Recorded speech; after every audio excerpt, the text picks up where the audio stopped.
A very good morning to our distinguished speakers and delegates for the fifth edition of National Webinar Series.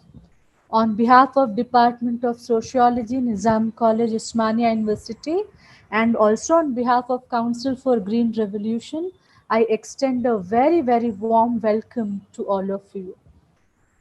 We will begin today's webinar. It is the penultimate edition.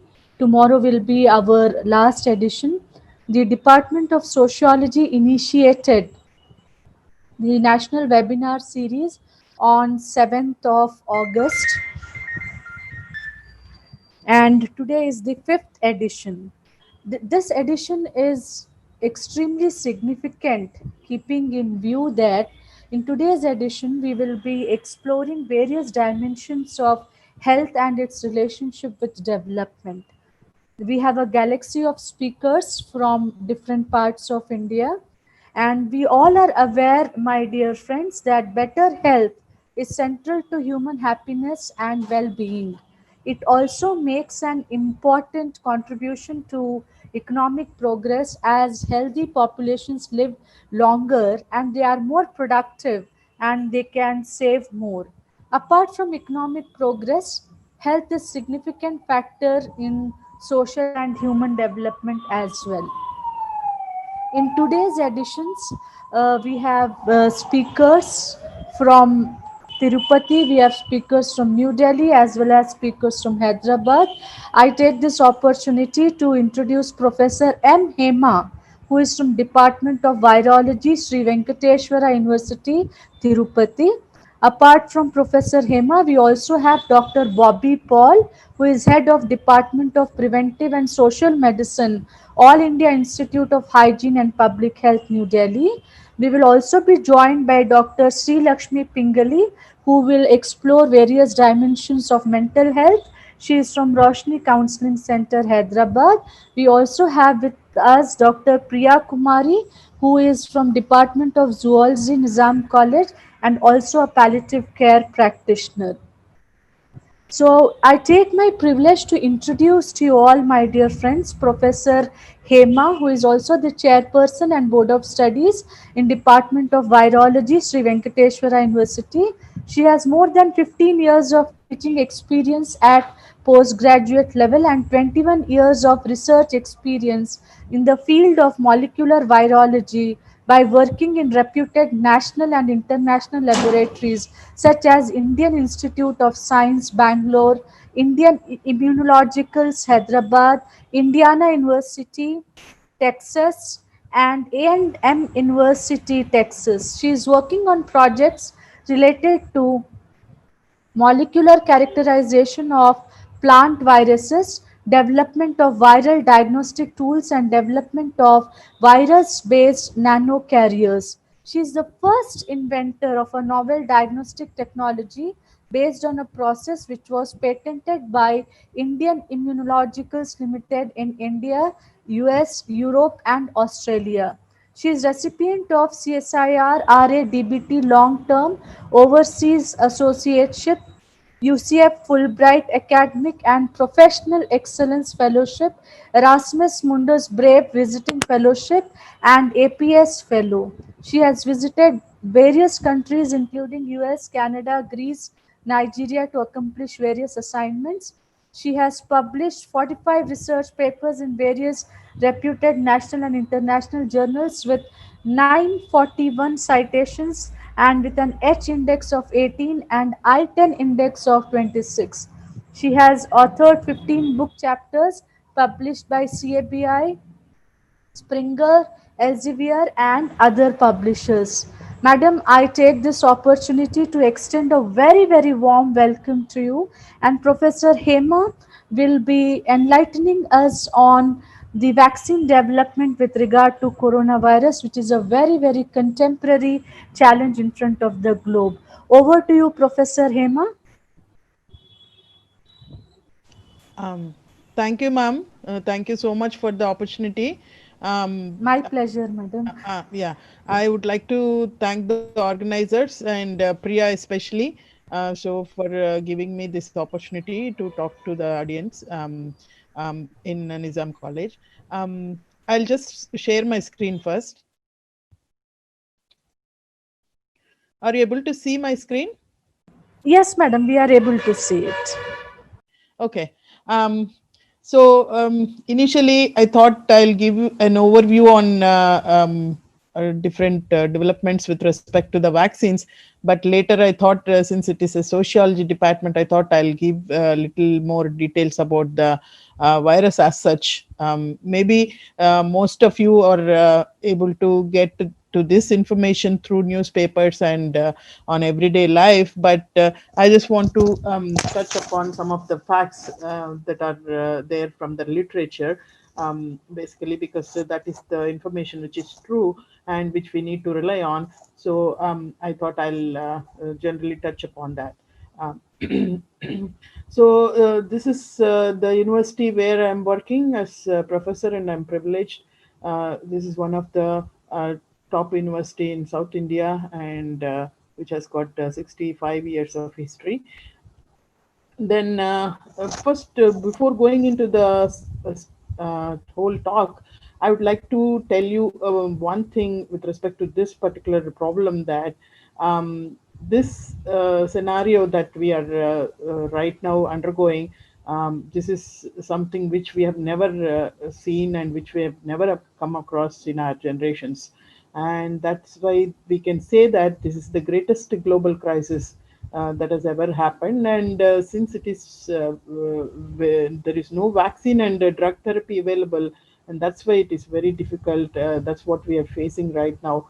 That it is tough to manage, and the number of cases increasing with respect to everyday basis. If you see that, they're alarming and threatening the whole world, and this created an unprecedented demand for healthcare, even in the developed countries like US, and because of that, the whole supply chain and healthcare, and with respect to the global economy, it has been collapsed.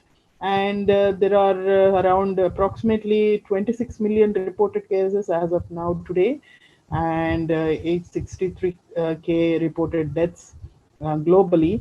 And then, as you know, that this is a zoonotic disease because it has come from animals. So any disease which is coming through animals, then it is called as zoonotic disease. And these are all the different hosts which are harboring this particular virus, or like camels, pangolins, snakes, bats, tigers, and masked palm civets, mice, and cats, etc. So I'm going to cover some of these aspects in this presentation, like COVID-19 origin and pandemic, and a little more details about the structure and pathogenesis. Because to get into the vaccines, to understand the vaccine strategies, we need to have some of these information, so that you will be able to get full understanding of the vaccines. And I'll touch upon on diagnosis, spread, and prevention. And then because, as you know, that for the viruses it is better to prevent than cure. And then vaccines and therapeutic interventions, a little more detailed overview I'll do, and then if time permits, then I'll do the question and answer session depending on the interest of the audience. So if you look at the history, it's not that we are having this pandemic situation for the first time in the history. If you look at it, there are many other situations where we have come across the pandemic situation. Like in 1347, 1351 itself, we have this Black Death, Bolbino plague, and there are 200 million people gave their lives, and then smallpox followed by Spanish flu, and then like that you have HIV also, and like you have a list of problems and where we have come across, and then we have come out of that situation also. So it's not that we are not going to come out of this current pandemic situation. We will definitely come out of this situation as well. And the only thing is that we need to take all the precautions, and then we need to be stay positive. So that's more important. So when you look at the history of this particular virus, you would have all the idea about this information, but I just want to give you an overview. So this has been noticed in and identified in first time in Wuhan province in China in November, and then they have reported the first pneumonia case in December, and then 31st December, China reported to WHO, thinking that it is something serious problem. And in 21st January, because the Chinese went to everywhere and they spread this particular virus, and then the first US case was reported in 21st, and then 23rd, government of China closed the Wuhan, where you have 30 million people. And then 30th January, human to human transmission confirmed in US, and that's where the whole problem started. And then 11th March, the WHO said that it is a pandemic situation. That means that pandemic means it is spreading everywhere, all over the world. And then 13th March, the it has the US president declared that it is a national emergency, and 24th March, India announced the lockdown for 21 days and extended till May 31st, and then it has been like partial lockdown, and we're still having a lot of restrictions with respect to our movement and working strategies. And then when you look at the cases and deaths with respect to the world, you can see the graph how it is increasing from March to till September 3rd. If you look at it, how the graph is increasing, and it is really really dangerous, and it is really a kind of tough situation where we are facing right now. That it is been increasing, the graph is going up and up. And with respect to India, if you look at it, and this is with respect to the daily cases. So initially we were not having that many cases. So when you see up till April also we are okay, and we don't have that many cases, and we thought that we will escape this problem. People thought that Indians are having a better immunity, like that. All the apprehensions has come, but when you look at the graph after April 30th, and in the June, July, and August months, you can see the surge, how it is going up. And now we are one of the days we have encountered 80,000 cases also per day. So on an average, we have 50 to 60,000, but some of the days it is going up till 80,000 also, which is very very dangerous. So with respect to the deaths, if you look at it, it is comparatively better when compared to Brazil and US, but this is also something really alarming, and which is not good at all. But comparatively, we have less deaths when compared to other countries. So we have on an average 2,000 deaths per day. So we are still in 67,000 only, where the other countries crossed lakhs of deaths with respect to people. And then this is the total scenario if you look at the world as such. So I've given the Indian status here, 3.85 millions right now for on today we have. And so when you look at the world map, you can see that all the dark colors are affected areas, too much affected areas. But on an average, the total world is affected with this COVID-19. And then India, you see the colors which are very very dark with respect to the European countries and US, and then Brazil, especially in the African countries. So this is the whole picture with respect to the cases, and then followed by deaths. So deaths in India, we have 67,000. So these are the confirmed deaths, and you can see that we are still okay with respect to the deaths. So you don't see that much color that you see in US and Brazil, in the Africa. So there are certain continents where you have so many deaths when compared to the India. So, getting into the details with respect to the virus structure, so as you all know that this particular virus belongs to a family called Coronaviridae. So that's why it is so, because the spike proteins which are present on the envelope of this particular virus is looking like a corona. Corona means it's a crown. So it looks like a crown. So when you look at this particular structure, it is so beautiful that, but it is not so good to have it. But it is looking really beautiful, and then because of this crown-like structure, it is named as Coronaviridae, and it belongs to a genus in the family Beta coronavirus. There are alpha coronaviruses and gamma coronaviruses also, but they were not so dangerous as beta coronaviruses, and beta coronaviruses seems to be very dangerous. And so when you look at the history, recent history, in 2003 we have come across this SARS coronavirus 1, so which is called as SARS coronavirus, and then in 2012 and 13 we have come across MERS, Middle East respiratory syndrome virus, which is called as MERS coronavirus. So when compared to this virus, the sequence homology, when you look at it, it is 77% homology with the first virus, and then only 50%. So that means that it is not related to MERS COVID, but it is somehow somewhat related, more related to SARS coronavirus 1.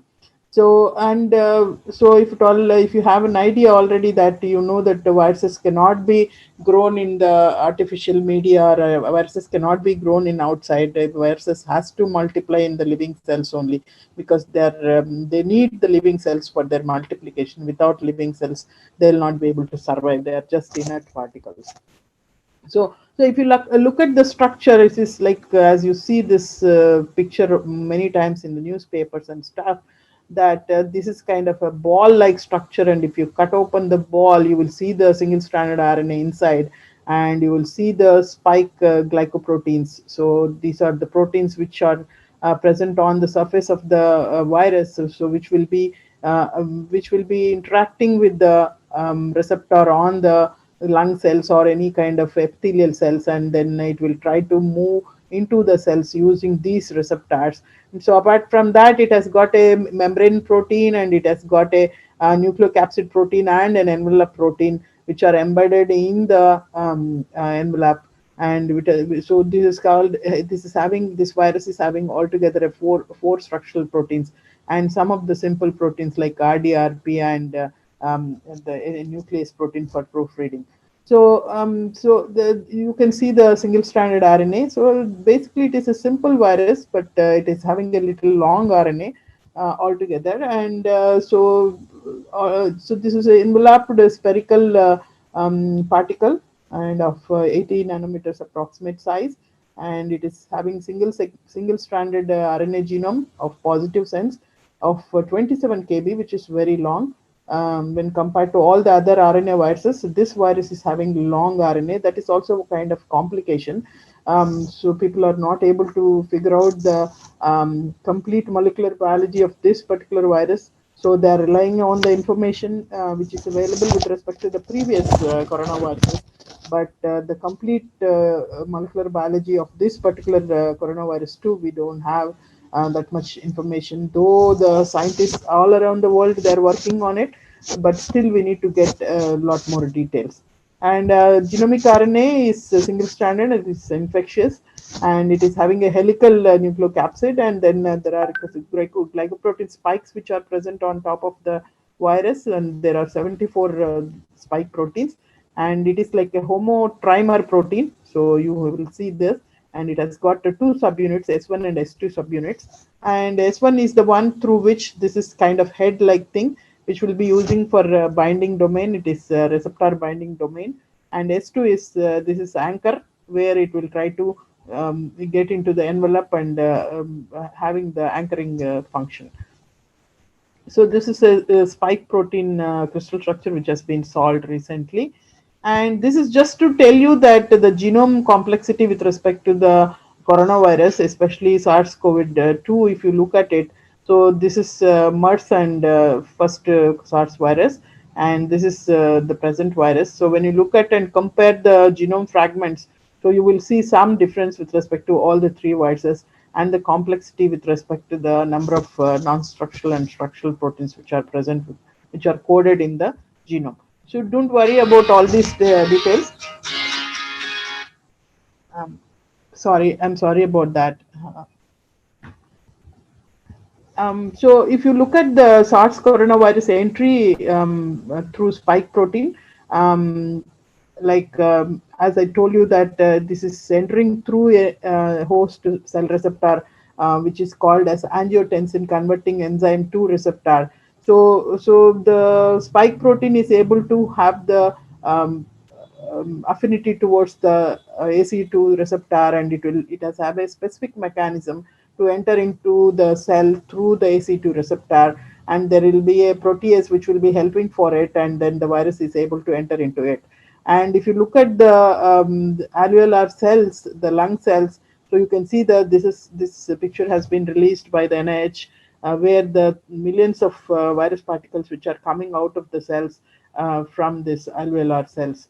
So the interaction is very specific, and the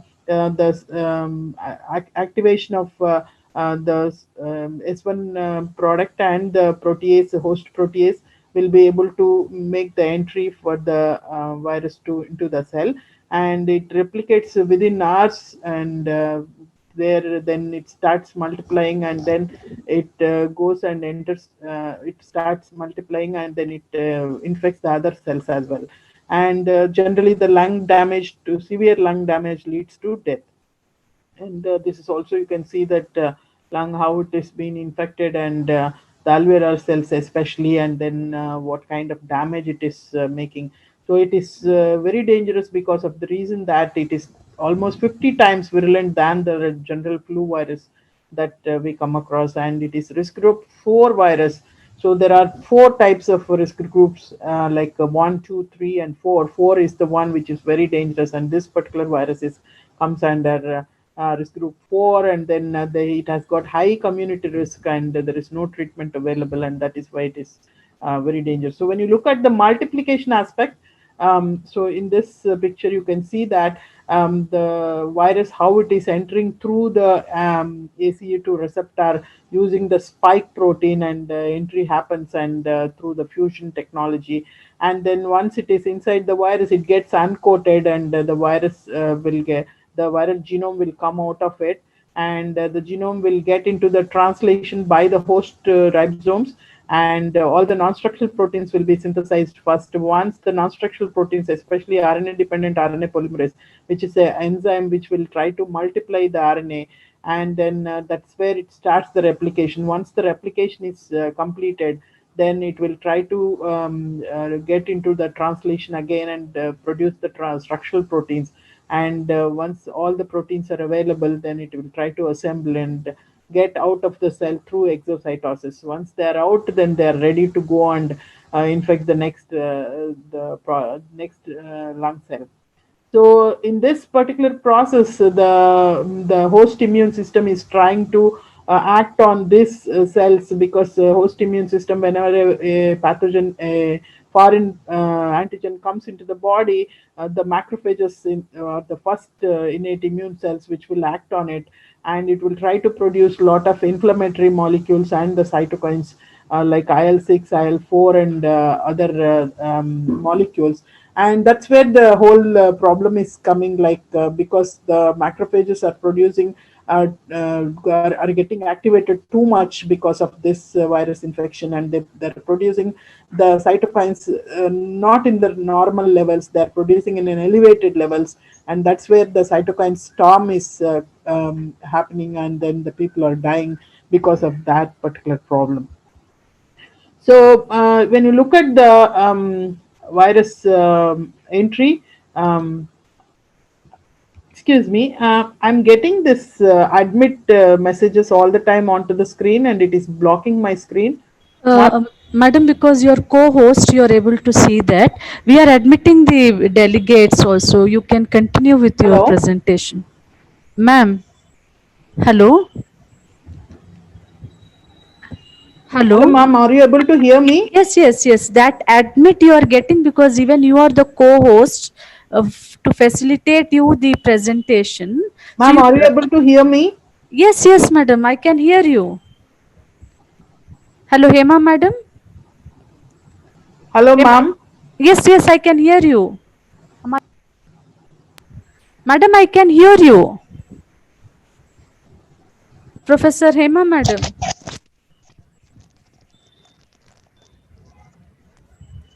Ma'am, Hello. ma'am. Yes, I can hear you, ma'am. Please Uh, proceed. No, this admit messages are coming all the time onto my screen, and I don't know how to stop them. No, So, actually, madam, some participants they are joining. That is the reason behind it. yeah, Uh, I uh, uh, uh, understand. It uh, is coming and the center of the slides. okay, no, we are immediately admitting, madam. We are Okay. very apologetic about the No, no inconvenience. problem. But Okay, don't because worry. you are the co-host, I think you are seeing that, madam. Okay, okay, Thank. okay. So, okay, that's fine. Okay. So when you look at the virus spread, so it is entering through our body via nose and mouth majorly, and it lodges and in the lungs, and it multiplies in the lungs, and that's where it spreads the into the whole body. But basically the alveolar epithelial cells are the main cells which will take up this virus.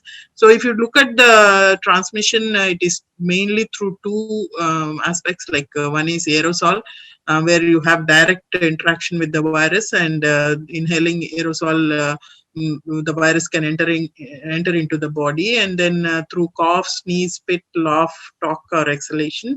And then surface is kind of indirect, where you have contacting the objects, and therefrom you get the virus, like doors, elevators, pens, cloths, utensil, vegetables, and especially touching the mucous membrane of eye, nose, and mouth. So these are the means of spread, and that's what it has been shown here. So how long the virus will be stable in the air? The scientific journal says that it is 3 hours, and then in the different utensils and the material, how long it is stable, it has been shown through the information which is available in the journals and the experts. So it can survive up to 72 hours on the surfaces, in some of the surfaces, like for example 2 to 3 days on steel, and some of the cardboards it is for 1 day, and then plastic 2 to 3 days. So this is all information available from the experts. And if you look at the pathogenesis as such, so why this virus is so special, and why it is tough, why we are not able to get into a control strategy of this particular virus, because when compared to all the other viruses, this virus is little different. Because the other viruses, if they infect one particular type of cell, then they will try to restrict there only, and the host cells will be very restricted to most of the dangerous viruses. But for this particular virus, apart from alveolar cells, lung cells, it is able to move to the other intestinal cells and liver cells also, and it is going into other cells. And main problem is that as the cytokines are released by the innate immune cells too much. Like for example, if you look at this, these are all the helping molecules which will be generally produced because of the infection, and these are our immune cells, the protective cells, which will be producing these molecules whenever there is an entry of a pathogen from outside. But because of this virus, it is taking care of all the, it is trying to hijacking all the immune cells in such a way that they are producing these protective molecules too much. So in the general scenario, anything too much, anything low with respect to the immune mechanisms, it is dangerous. So since it is producing too much of protective molecules, and that's where it is leading to the inflammation and too much of organ failure and then secondary infections. So all these are problems, and that's where the death comes. So initially it infects the epithelial cells, and then you will have acute inflammation. Inflammation is nothing but the edema and the fever and other problems. And then if it is phase 3, it is severe disease, and it results into the death. So when you look at the interaction again, like as I told you, that there is a specific interaction between the spike protein of the virus, and it binds to the ACE2 and in concert with the transmembrane CTN protease 2, that's what I've shown already, and then it promotes the cellular entry. And what are all the other co-expressing cells with respect to the ACE2 and this? So that means that which are the cells which will be producing these, having this receptor and the protease, then obviously they're all hosts for the, they can host the virus. So airway epithelial cells, lung pneumocytes, and nose goblet secretory cells, and intestinal cells. So all these cells can take the virus, and that's where the whole problem comes. And some of the signs and symptoms, if you look at the literature, and most of the symptoms will be dry cough, high fever, and shortness of breath. And so this is very frequent, dry cough, and some cases you will see loss of smell also. So the other, again, another important aspect with respect to coronavirus is that high incubation time.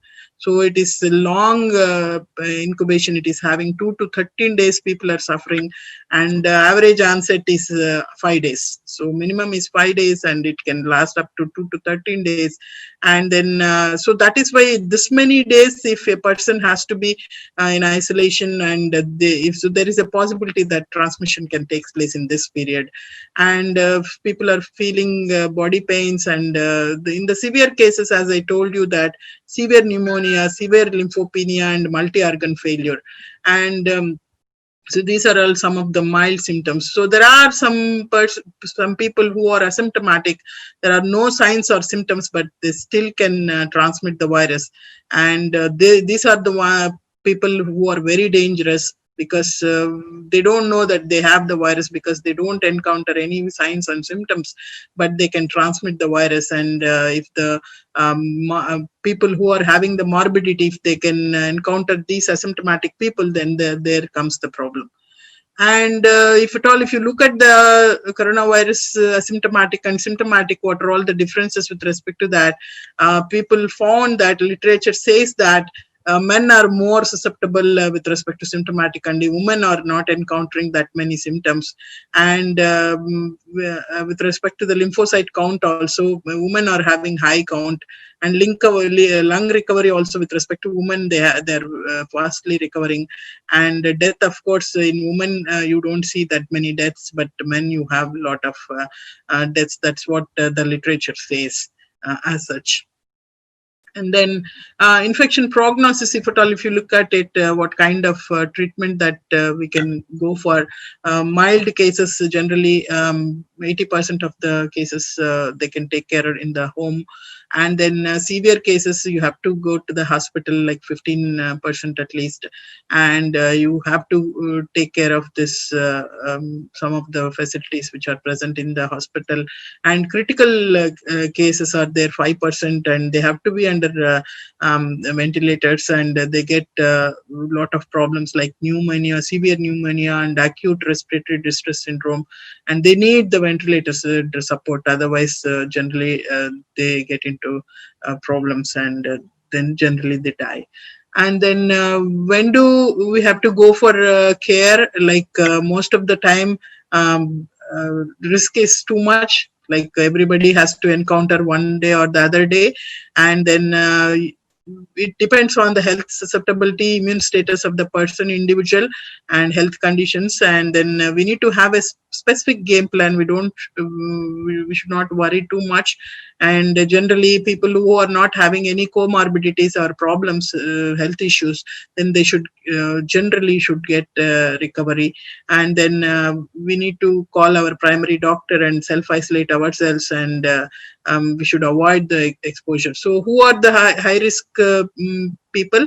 Who has diabetes, BP, cancer, heart disease, asthma, liver and lung kidney diseases, and immunosuppression. These people are at high risk, and they should take care, and they should not get exposed to this virus. And even if they get exposed also, they should be under the hospital care, and it should be very difficult for them to get out of these situations. So generally, children, adults, and elderly, all are susceptible. It's not that some people are escaping, but more men are affected than the women. That is for sure. And if you look at the number of deaths here, and comorbidities, if you look at it, hypertension, diabetes, and the heart diseases and kidney diseases, they are the ones which are having this problem. Too many deaths are happening. And the age factor, if you look at it, after 45 to 85, the death is too much when compared to the other ages. Fatality rate, if you look at it. So you need to get into the diagnosis also. It is very important to diagnose the virus before you go for any treatment. So you can specimens can be saliva, sputum, nasal fluid, lung fluid, and intestine and feces, because recently they have identified that the feces also are having virus particles, and fecal-oral transmission is also possible. And the RT-PCR is the gold standard test. This is the accurate test where you can detect the antigen, that is virus as such. And but you need to have a BSL-2 level laboratory for that, and it's most accurate, but it takes 2 to 3 days, and you will detect the RNA, viral RNA directly. And you can do this test at any time, but antibody test is like you cannot uh, get the virus in this. I mean, you don't know whether the virus is present or not, but because of the IgM and IgG detection, like generally when a virus enters into the body responds and it produces the IgG in 14 days. So initially it produces IgM and then it produces IgG. That is the general mechanism with respect to the healthy patient. Whenever a foreign particle, whenever a foreign pathogen enters into the body, then the body recognizes it, and then it shows some kind of protective mechanism in the form of humoral immunity in general, and that is through IgM and IgG. And this test this for the antibody test, and we need to wait for 5 to 14 days because the immune mechanism, it takes time when it is first encountering that particular virus or pathogen. So it is generally fast. This test is fast and but less accurate because it depends on the time. So if you're going early for this test or late, then it will be a problem for diagnosis. So then apart from that, you have CT scan. It is also helpful. And generally, if at all, if a person is having pneumonia, then you can diagnose the percentage of infection also through the CT scan. And then the if how do you manage this particular virus? Generally, medical treatment. No specific treatment is there, depending on the person, depending on the percentage of infection, depending on his health history, depending on his stage. You need to go for a treatment, a manageable treatment. And there should be definitely supportive care where fluid therapy, oxygen support, and vitals has to be monitored. And general medicines like generally like paracetamol or Tylenol we can give, and mechanical ventilation, of course, the severely infected patients who are having the acute respiratory distress syndrome, so they have to go for ventilation support. And then getting into the vaccine process, just to tell you that vaccine process is not so easy. Generally, vaccine development takes 15 to 20 years in general for a new virus. So why I want to show you this particular slide is that if at all, if you are truly looking for a new vaccine, altogether a new vaccine for this particular problem, then it will definitely takes a lot of time, and we don't have that much time. We cannot be in this situation for a long time. So that is why, so if you see the process, how many processes are there between finding the virus to the manufacturing, it is a long story, and it has to have a too many steps. Okay, since we don't have that many that much time, so generally it takes 10 to 15 years, and there are some valleys which we have to cross. Like we need to develop a vaccine, we need to commercialize it, and then we need to produce it in a large scale, and lot of regulatory approvals are needed. Like you have to have a phase 1 to 3 clinical trials, and it has to be registered, and WHO has to approve it, and then it has to get the FDA approval. Lot of things are there, and we have to get into the manufacturing, and then marketing, and then getting into the commercial stage. So there are a lot of gaps are there. It is very tough and that is why it is people are having apprehensions that whether it will be possible or not. So many people are having doubts. But before getting into those things, we need to understand that is coronavirus vaccine is possible. Yes, of course, because in the mild and moderate patients, if you see it, they are getting lot of IgG and IgM already.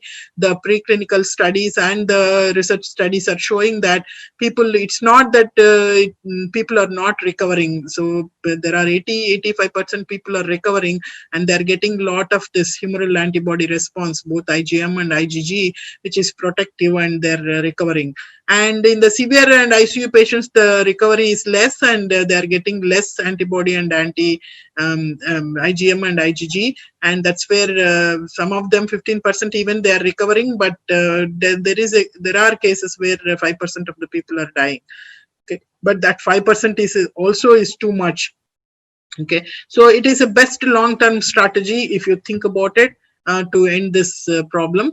And so there are different types of vectors, I mean this different type of vaccines which are in the trials. Like you have conventional vaccines like live attenuated vaccines and killed vaccines, and these are all modern vaccines where people are trying into different recombinant DNA technologies, where they're trying different strategies altogether. Apart from that, people are talking about antibody therapy and then therapeutics.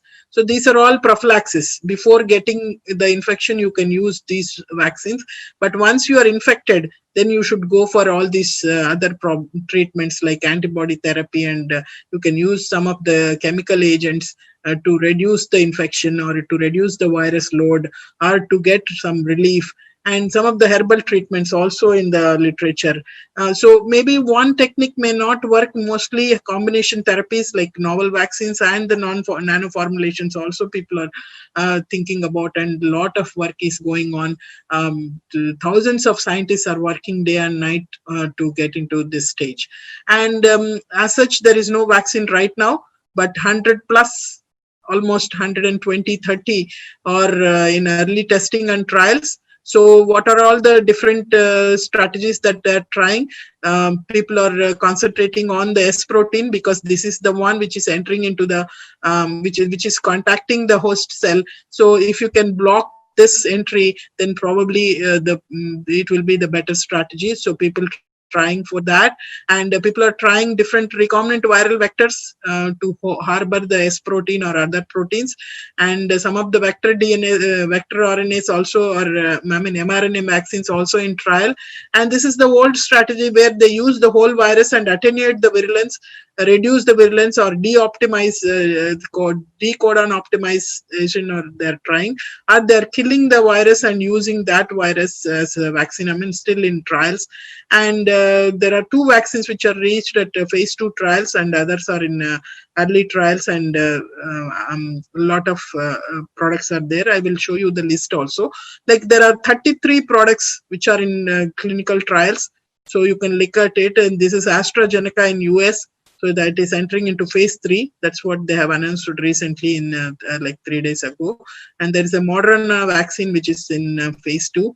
And we also have Bharat Biotech, which are in, and we have Serum Institute of India also. They are also in phase 2. So I am showing here the Bharat Biotech and the Serum Institute of India. So both are in phase 2 trials. So, but apart from that, some promising vaccine is right now AstraZeneca of US and the Moderna. And there are a lot of news which is coming from Russia as well. That recently they have announced that they are going to get the first batch of vaccine, which is called as Sputnik V, and then Covaxin, of course, our Bharat Biotech may, because this may come up with vaccine, because it is, this strategy has been worked out, and we have some of the conventional vaccines which are successful, and like polio, and other vaccines which are very, very successful. And so this might work. As a virologist, I'm believing that this is the strategy which is going to work right away, than the other modern and recombinant vaccines, because we don't have proven history for the mRNA vaccines and other vaccines. So these are all some of the news where people are pouring money into this development of this COVID-19 vaccine, like Serum Institute of India and our government, of course, ICMR and NIV, with the support of those agencies. This is US AstraZeneca COVID-19 vaccine. They're into phase 3 trials. That's what it has been announced. And but the problem is that WHO is telling that don't get into this speedy trials and all, because if you don't have the proper data, if you don't have the correct information about the clinical trials, then you will get problems later on. That's what they're telling. So apart from the vaccine history, we have some of the therapeutic drugs also. As you know, that these are all different stages of virus replication. So there are certain chemicals which we can use it to block the entry, and if at all, if you block the protease which is helping for the entry, so then there is a chance for getting the less load. And RDRP inhibitors, virus enzyme which is helping for the replication, if you can block those RDRPs, then that also can work. So that's where the remdesivir and flavivir and then loperamide and all the other chloroquine, all these other chemicals are coming into the picture with respect to the therapeutics. That means once you infected, you can use some of these chemicals to get some kind of relief, especially for the critical patients. So this is also another, as I said, the antibody therapy and some of the inhibitors which will be useful. And this is a monoclonal antibody altogether. People are trying. Bicon is working on this type of strategy.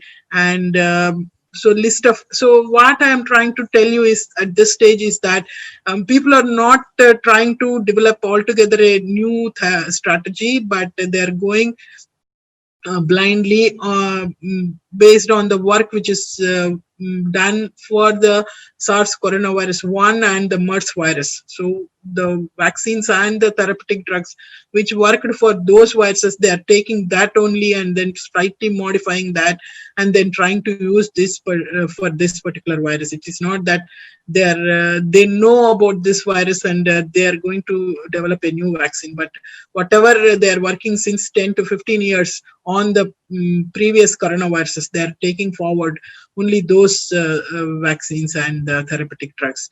So the green ones also already tried for the previous coronaviruses, and the other new blue ones are now they are trying for SARS coronavirus 2, and most of them are in clinical trials.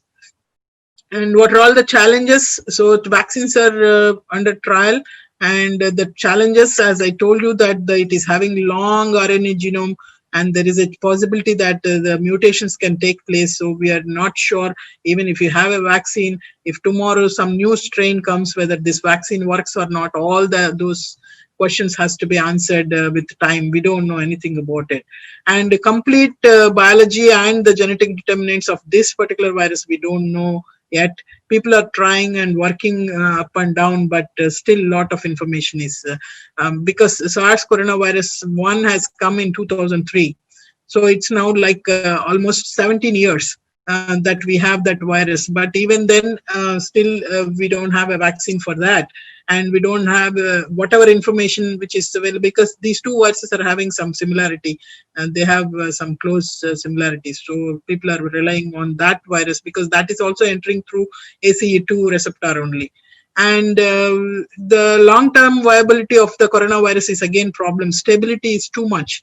The virus is stable for a long time in all the surfaces, and that is more problematic. And then recurrence, people who are recovered, people are telling that they are getting again the infection. That is also a dangerous signal. And then people are now fecal-oral transmission also has been demonstrated, and literature says that there is a possibility of fecal-oral transmission. And the effect of temperature and other environmental factors are not clear. we don't know anything about these parameters, because people are on to the vaccines and they're not working on the basic biology of these parameters. And some of the other challenges, like large scale manufacturing facility capacity, it's very tough for this particular vaccine, because the amount of vaccine that we need is too much right now, because and then it is a tedious process and time consuming process, and a lot of clinical trial data is not available. We don't have established cell culture and laboratory animals, because it has to have the ACE2 receptor, and very few animals are having this receptor to grow this particular virus. And then formal toxicology testing and all this safety and immunogenicity and the efficacy testings has to be completed with both safety and efficacy. It has to be approved, otherwise it is not possible. So before that, what we can do, we need to follow the safety steps, like, as all you know, the social distancing, face mask, and good hygienic conditions. And we should not get panic.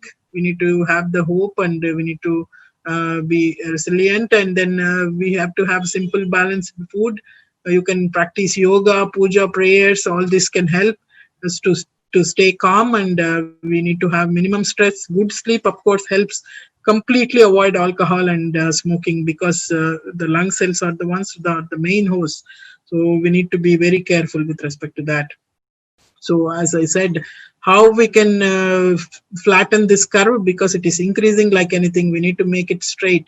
So how we can do that? So these are the four common steps that we need to follow all the time till we get a proper preventive vaccine. So these are the different masks. N95 are the best, but if you don't have a 95, fabric masks can be okay, but better to have 2 to 3 or 4 layers.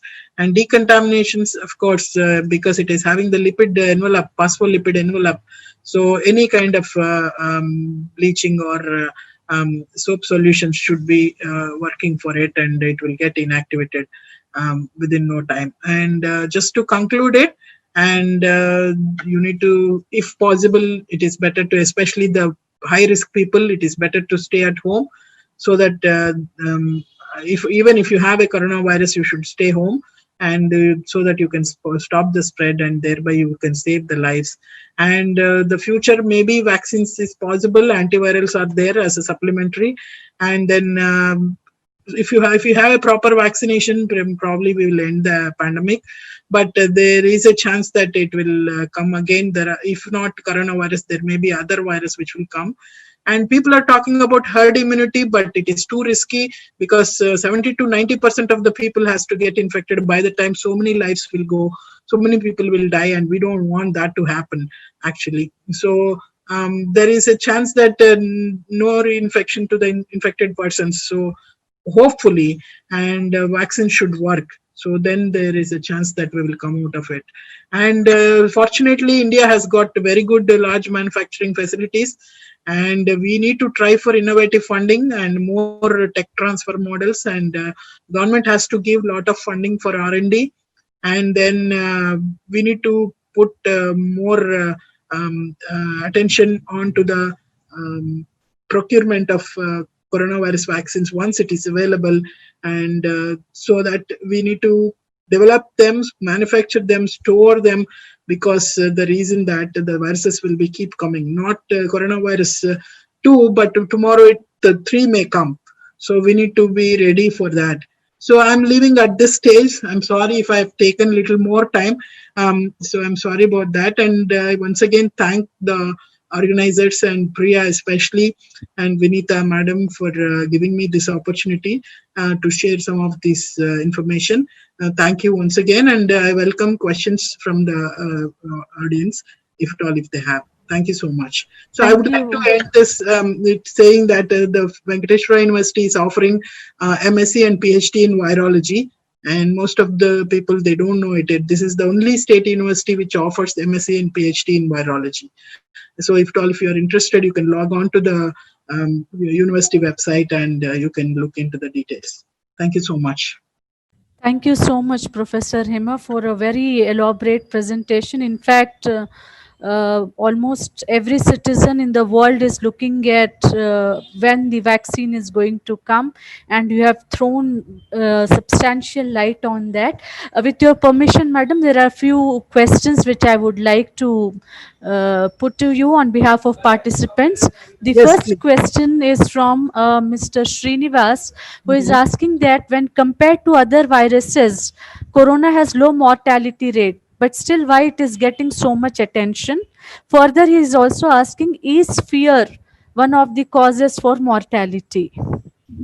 Yeah, of course, that he is right. Actually, though it is having less mortality, people are scared about the even though it is having less mortality. But when you hear about the cases, like people who are dying because of the cytokine surge, just now I said that because of the too much release of protective molecules, those molecules will lead to the inflammation in vital organs, and the organ where failure is happening, and the people are dying just like that without any external signs. It's not that they are suffering for a long time and they're on bed and they're dying. Some people are dying just like that. We are seeing in newspapers and media and all, that people who are okay for some time, they're just dying like anything. So these are all the things. Though the mortality rate is less, these are all the consequences, the fatality consequences, which are really which we have never come across these kind of problems before.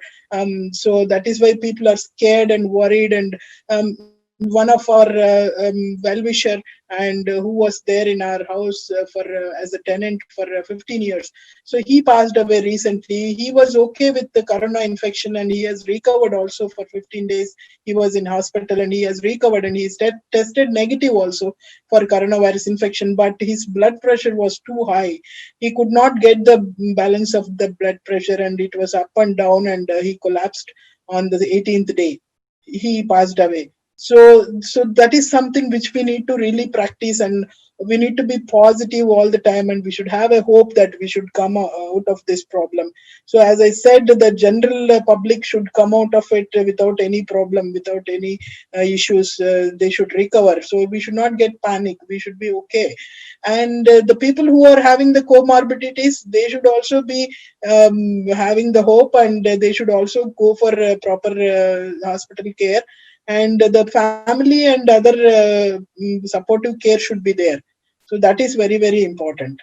Yes, Hope I ma'am. have answered the question. Okay. Yeah, yeah. In fact, similar questions are there on YouTube also. Mr. Kailash Mishra was also asking about how to address the patients with comorbid conditions. Ma'am, next question by Mrs. Kalpana Singh. Like, what is the difference between Spanish flu and coronavirus, and what is the major factor responsible for high recovery rate? In fact, there are chat box is flooded with many questions, so I request you to take as many as possible. Even our next speaker has joined us. So this one, ma'am, difference between Spanish flu and coronavirus. Spanish flu and coronavirus. See, the flu is by the influenza virus. It is altogether a different family. Okay, it is not a coronavirus coronaviridae family. So influenza is different, and coronavirus is different altogether. So influenza is segmented RNA. Influenza is altogether structure is different. So it is not related to coronavirus anywhere, not even sequence homology or in structural aspects also. So flu is different. Flu is something which is again related to the lung and the fever, pneumonia that you get with respect to lung. But this is a kind of special virus which has come as a zoonotic disease, and it is with respect to pneumonia and some of the symptoms, it is similar to flu, but with respect to structure and the sequence and the genome, it is completely different. It is a single stranded RNA, that is segmented RNA, flu, influenza. So a lot of difference is there between Spanish flu and the coronavirus. Okay. Okay, And ma'am. what is the other question? The continuation is what is the major factor responsible for high recovery rate of So, Indians when high compared to? recovery rate in India. Yes, yes, Yes, yes. yeah, that people are still trying, and some of the studies says that our genetic makeup itself is such that. And the other history, people are telling that from the childhood we are coming across so many other pathogens, like in Western countries, uh, they don't come across so many pathogens like that way we do. And there is one more history, one more story that has been underlying, is that we have in childhood vaccination, like we have BCG, we BCG have and yes. polio, we have all, but we don't have the US, especially when compared to US doesn't have BCG and oral polio in their childhood vaccination. So people are coming with some kind of story now, saying that maybe the vaccines which we have taken in the initial days, like in our childhood, are also helping, and they are giving some kind of immune memory. So now it has come up that heterologous immune memory and the innate immune memory, these are the two new concepts which has come up recently in 2019, 18, and 20, that Yeah. previously people used to say that innate immunity doesn't have memory. But recent paper says that innate immunity is also having memory, and that's how the childhood vaccinations are helping the kids and the adults also in some way. And that's why people are so in Australia, in Germany, and in US also, people are going for trials for the BCG also. They're trying to give the hospital staff, like nurses and doctors, BCG. And if at all, if it is able to produce the heterologous immunity, then that would help a lot at this current situation where we don't have a vaccine. Okay. Ma'am, now I think I'll take this last question, though there are many other questions. This question is from Gwendolyn Quilang from Philippines. The question is there any effective way of conducting contact tracing without losing much time? Um, Absolutely, I have no idea on that, um, uh, because I'm a molecular biologist. About the contact tracing and all, it's something which is related to the administrative thing. I have no idea about the contact tracing. I'm sorry about that. Uh, It's okay, ma'am. So thank you so much, Professor Hema, for sparing your invaluable time and giving a virologist perspective on a virus which I think coming so many generations will always be hearing about. Thank you so much for accepting our invitation and enlightening our delegates, madam. Thank you so much. So, with your permission, ma'am, Yeah, I would like to move ahead yeah. with our The second. pleasure is mine. I thank you once again. Okay, I thank Thank all the you. audience for their attention, Yeah. and Thank you thanks so Priya much. and you very much. Okay, thank you so Thank much. you. Thank you. Thank you, Hema madam. Thank you so much, Hema Thank madam. you, Priya. See you then. Yeah. Yes, Bye. ma'am. Thank you. Thank. Bye. Friends, we have our next speaker, a very distinguished speaker in terms of that she specializes in community medicine, Dr. Bobby Paul, who is Associate Professor and Head Department of Preventive and Social Medicine from All India Institute of Hygiene and Public Health.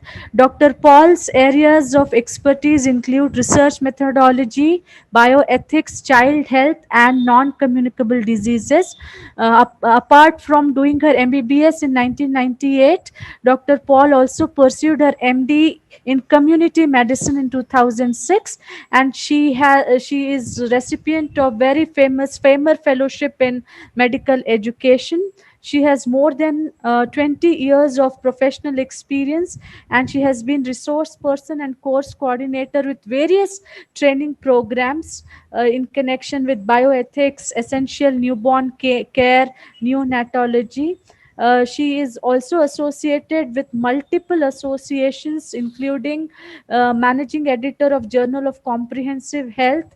She is also member of Research Oversight Committee of Institute of Postgraduate Medical Education and Research, SSKM Hospital, Kolkata. She is also member of editorial board of Indian Journal of Public Health and Indian Journal of Hygiene and Public Health.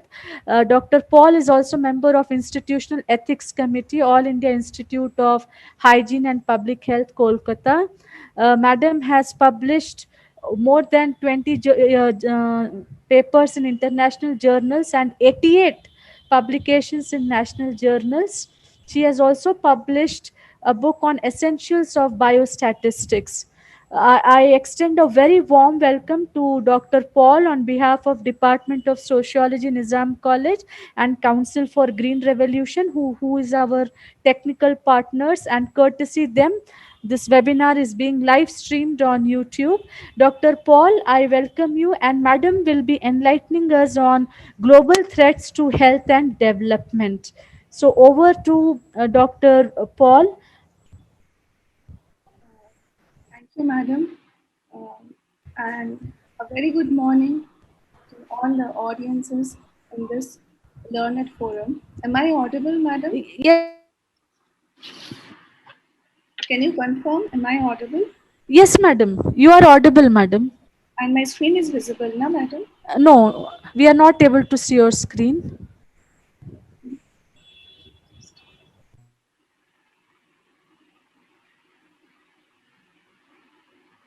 Is it visible now? No, ma'am.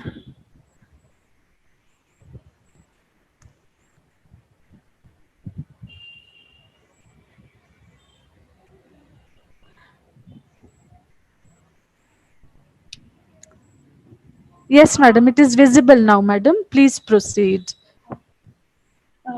Thank you so much, madam, for inviting me in this forum of learned audiences who are from multidisciplines.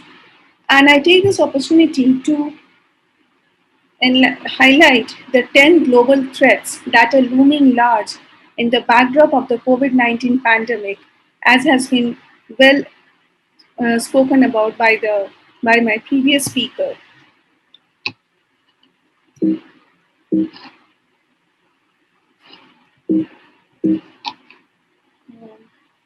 Now, with the in this backdrop, first I would like to introduce the term global health.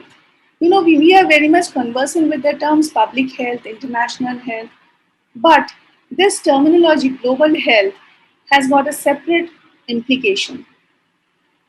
These are the health problems, issues, and concerns that transcend national boundaries and which may be influenced by circumstances or experiences in other countries and are best addressed by cooperative actions and solutions.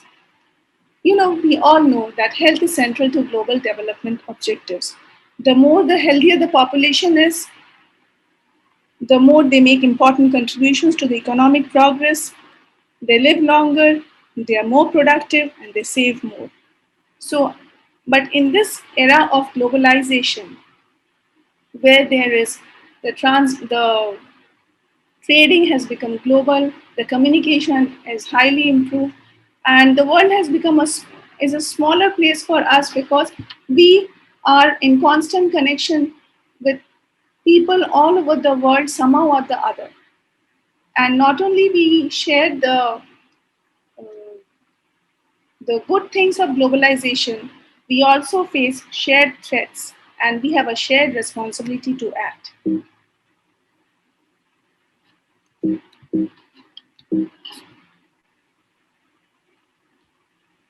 Having some problem.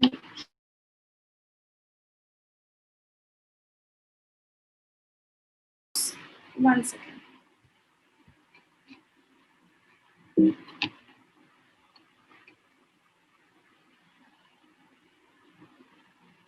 Yeah,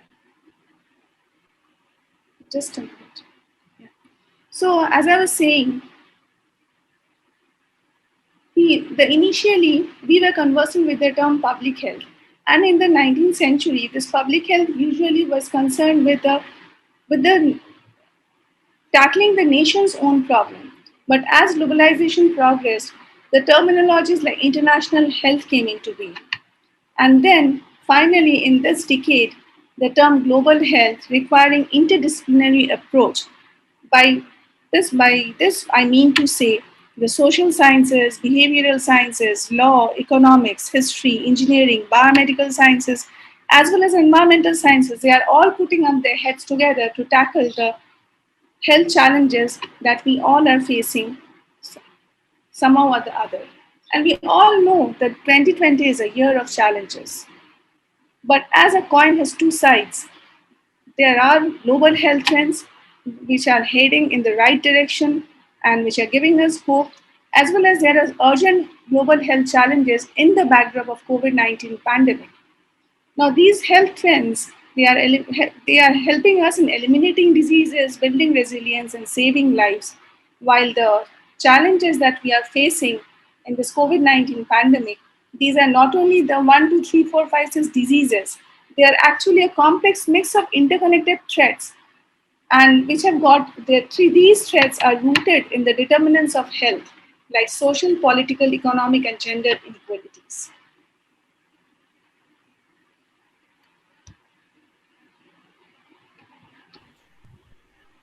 Ma'am, Yes, ma'am. your screen is not visible now. Is it? Yeah. Actually, I'm facing issues with internet, I think. What should I do? I'll start sharing screen again. Yes, yes, yes, yes. Please, please do that.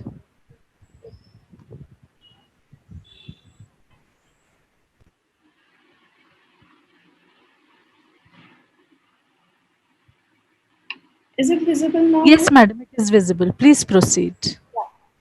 Now, the positive global health trends, to let us begin with a positive note and then we'll proceed on to the threats. So, the positive note, with a positive note, we have already achieved to some extent in reducing the under 5 mortality, reducing the maternal deaths over decades of action by the international forum, national, as well as at the community level and at the individual level, where we have successfully helped the maternal deaths in declining by more than one third since 2000.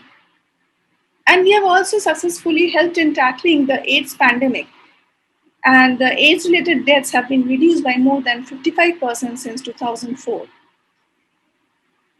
Every day, around 3,300,000 people gain access to clean water, especially which is critical now considering hand washing is the first and best defense against infectious diseases like COVID-19, as was being told by my previous speaker. And the number of people living in extreme poverty has fallen by about two-thirds, from nearly 2 billion in 1990 to about 650 million in 2018. But again, this COVID-19 pandemic has nullified this good effect, as we all know. Another good side is the number of women married before turning 18 has dropped by 15% in the past decade, and thus we have successfully helped in reduction of the teenage pregnancies and the consequences thereof. Now, the urgent global health challenges for 2020, as has been delineated by the World Health Organization, which we know is, is addressing the global health issues for the last 70 years.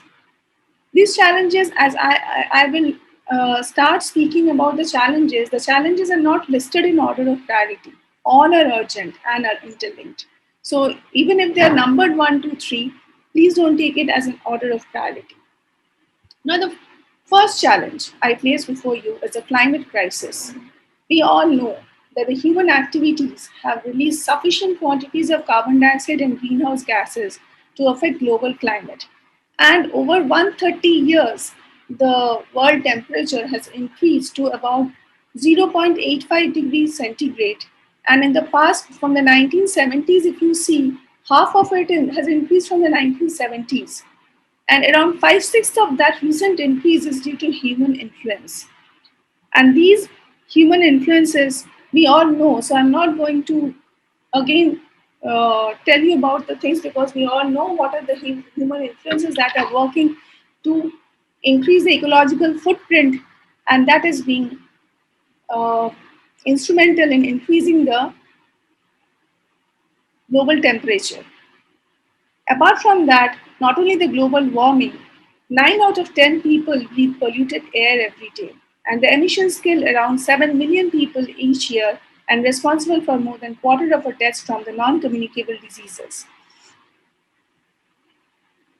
Now, these major climate changes due to the has resulted in stratospheric ozone depletion, biodiversity loss, worldwide land degradation, freshwater depletion, and global dissemination of organic pollutants, and resulting in the regional weather changes that we see, the heat waves, the extreme weather conditions, the temperature fluctuations, and the precipitation related issues. And all these have culminated in the health effects like the temperature related illnesses and death, extreme weather related health effects, air pollution related health effects like increase in the lung morbidity, water and foodborne diseases, vector-borne diseases like the increased incidence of malaria, the food and water shortages, as well as the effects of population displacement. And as you now see, all these, the listing, these are not new health risks, but they are rather changes in frequency and the severity of familiar health risks that we are experiencing due to this climate crisis. And if you look onto this map, the Global Climate Risk Index in 2019, as it was released in this Katawasi summit, it shows that the intense cyclone, excessive rainfall, and severe floods has made India and its neighbors among the worst affected countries. You see, it has ranked between the 11 to 20 amongst the countries. And it is projected that between 2030 and 2015, climate change is expected to cause 250,000 additional deaths per year globally. The action points, these has been taken into account by the international agencies at the national point, and also this awareness at the community level is there. To list some of the action points, number one is the Paris Agreement by 187 countries, including India in 2015, to limit global temperature rise to below 2 degrees Celsius above pre-industrial levels and even further to 1.5 degrees Celsius. All the countries have their own nationally determined contributions charted out. And India, as a national agenda, in 2015, they have also rolled out the nationally determined contributions so as to limit global temperature rise to below 2 degrees Celsius. Some of these are to reduce the greenhouse gases emissions intensity, to achieve about 40% cumulative electric power installed capacity from the non-fossil fuel based energy resources, additional forest and tree cover by 2030.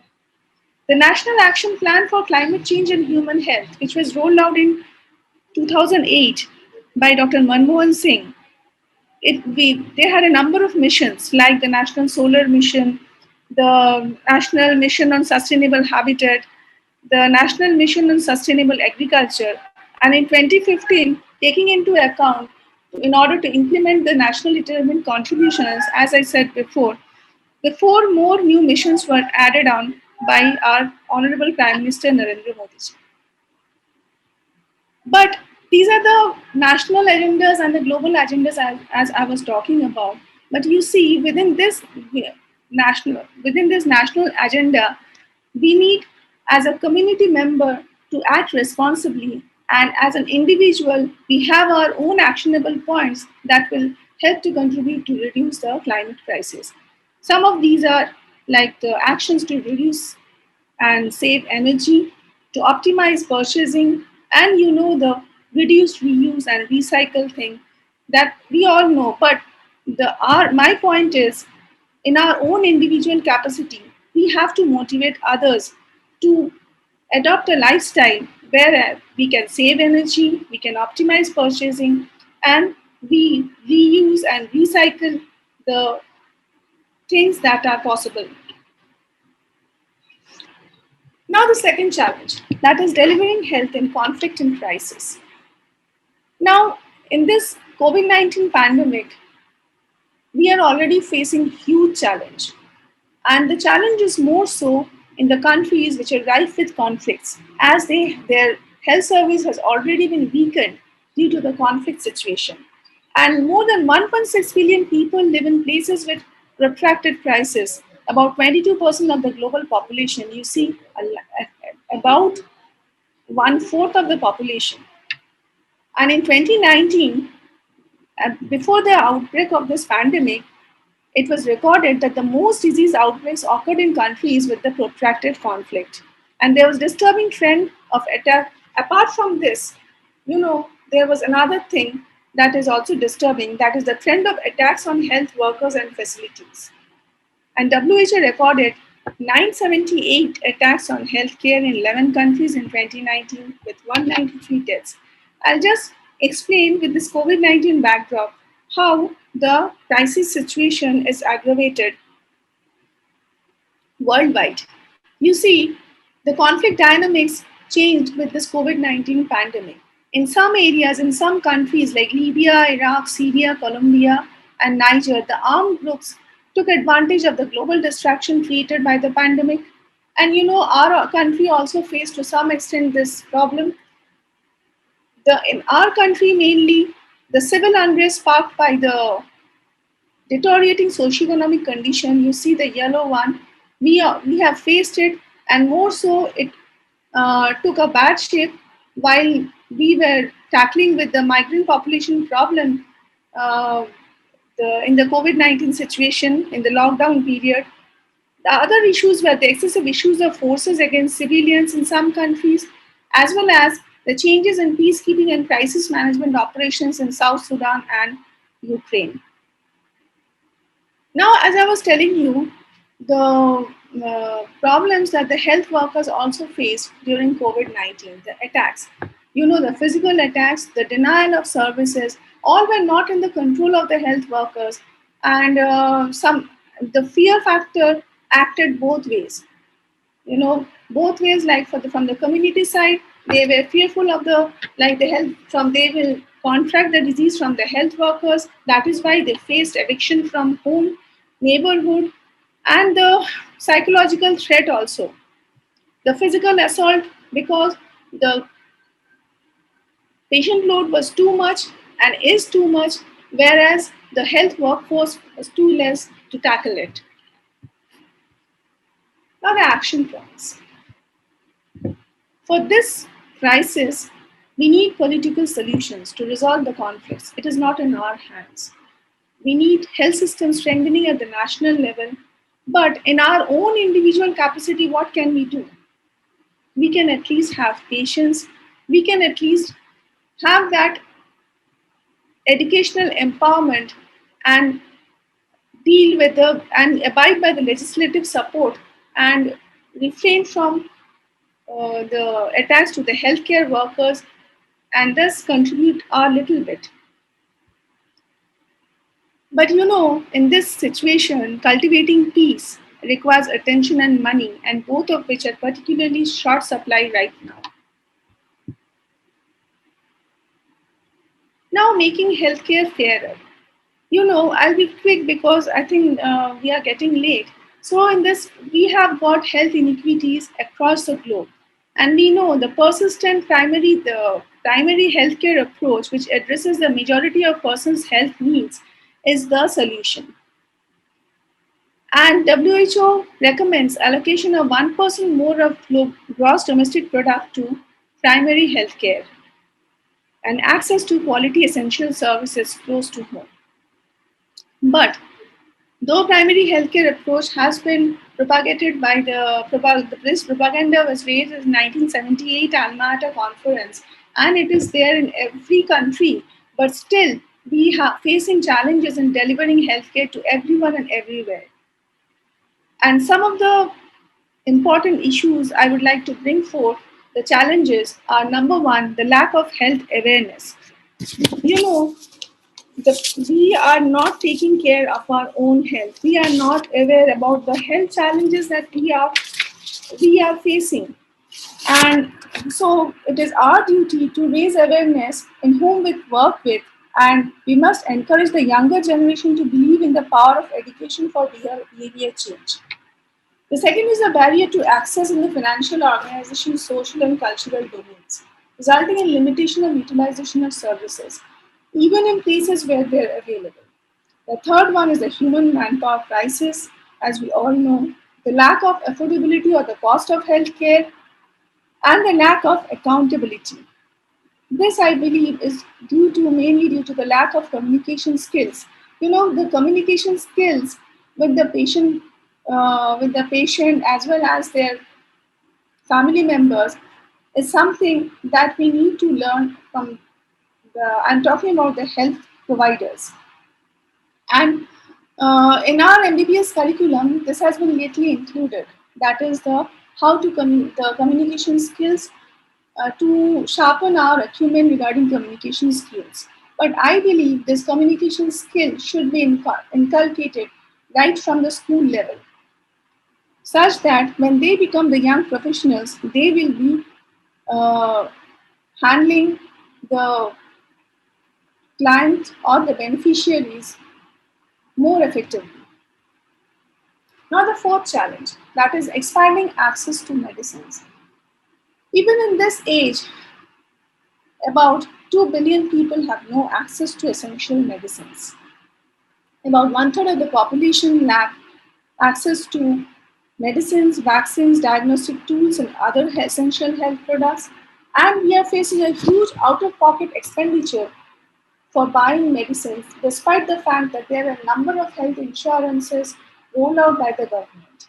And at present, our nationally around 68% out-of-pocket expenditure is incurred due to for buying medicines. Now the action points. Here, we need to have evidence-based treatment guidelines. We need to define the essential medicine list and make it available at every point of care. And we need to treat patients based on guidelines, based on best evidence, that is protocol based. The medicine should be affordable by reducing duties and taxes, and the reliable health and supply systems. This we need to build up by coordinated efforts, as well as the fourth point is the sustainable financing. The fifth challenge, that is the infectious disease. The infectious diseases like HIV, tuberculosis, viral hepatitis, malaria, the neglected tropical diseases, and sexually transmitted infections, these were there. But despite all our best efforts, WHO estimates that this will kill an estimated 4 million people in 2020, most of them COVID. The vaccine preventable diseases continue to kill, such as measles, which took 140,000 lives in 2019, and many of them children.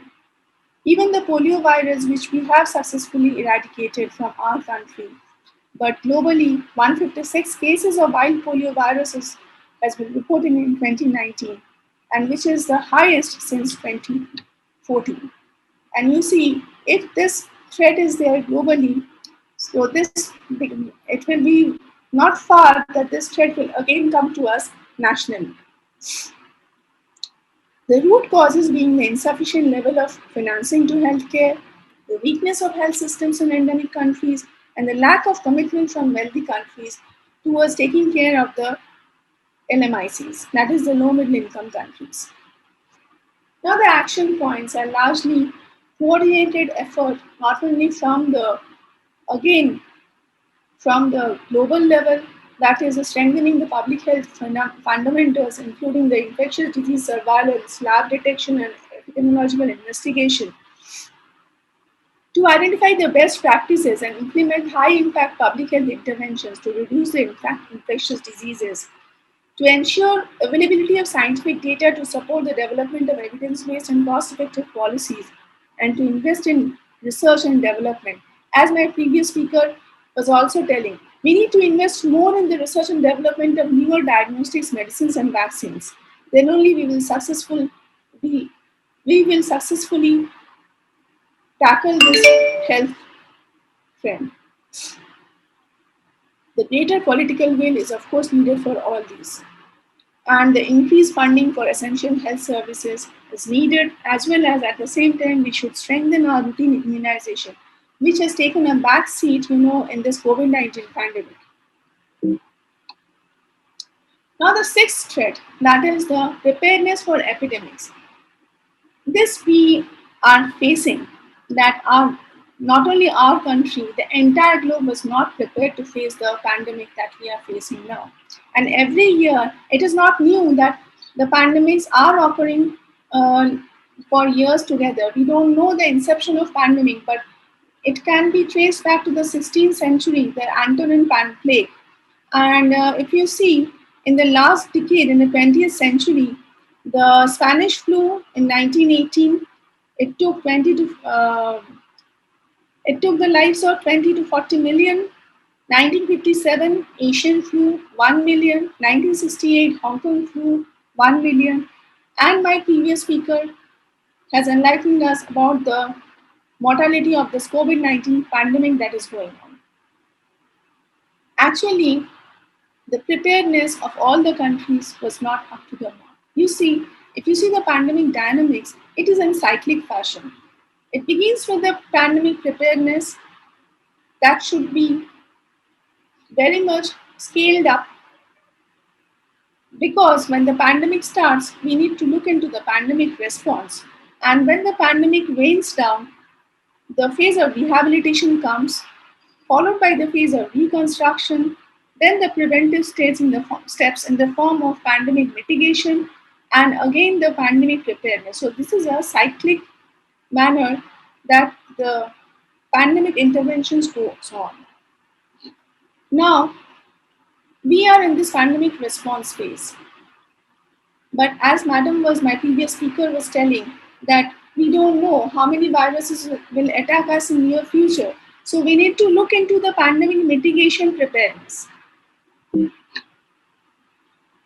So the action points of pandemic mitigation, that is to strengthen the core public health infrastructure, international cooperation, the country focus on preparedness. Actually, at the national level, our Ministry of Health and Family Welfare rolled out this disaster preparedness for the health facilities last year only. And we all were, being master trainers, we were training the states phase-wise, and to get each and every health facility geared up to tackle disaster. But now again, this training has been jeopardized because of this new normal situation. But we need to strengthen the public workforce training, and simulation exercises needs to be done so that when a disaster strikes, we are more prepared to face it. You know, even in our national scenario, the states which have fared well in tackling pandemic are those states which have faced disasters before, like Odisha, Kerala. They were facing disasters before. Their public health workforce was geared up. So whenever this disaster struck, they were more prepared in tackling this pandemic. We need increased funding to fulfill requirement of surge capacity, and the risk communication and community engagement, the strategies needs to be built up before, because these are separate for separate pandemics. The communication messages are separate, but the strategies are all the more same, and that we need to build up even before a pandemic strikes. Now the seventh challenge, the seventh threat, that is the protecting people from the dangerous products.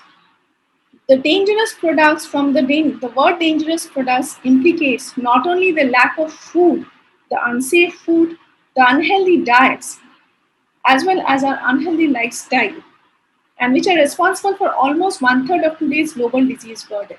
We are facing the double burden of malnutrition. That is, at one end there is extreme undernutrition, and the other end there is obesity and the consequences of obesity, like the NCDs. That is, the non-communicable diseases like cancer, hypertension, stroke, diabetes, etc. We know that we are our children, like the younger generation, they are more pro in adopting the Western food habits, as well, and which are rich in sugar, saturated fat, trans fat, and salt. Even our Indian food are also very much rich in trans fat and salt. And although the tobacco use is declining in a few but rising in most countries, evidence is building about the health risk of e-cigarettes. You see, if you see this picture, the Problem of unhealthy diet has struck not only the individuals, where within an individual we find presence of two or more types of malnutrition. Like one can be obese, along with that, that person may suffer from a number of vitamin deficiencies, which we call as hidden hunger. Again, at the household level, we find multiple family members affected by different forms of malnutrition. One is undernourished, the other is obese. And at the population level, when all these pictures culminate, we find both undernutrition and overweight prevalence at the community, regional, and national levels. So, what are the action points?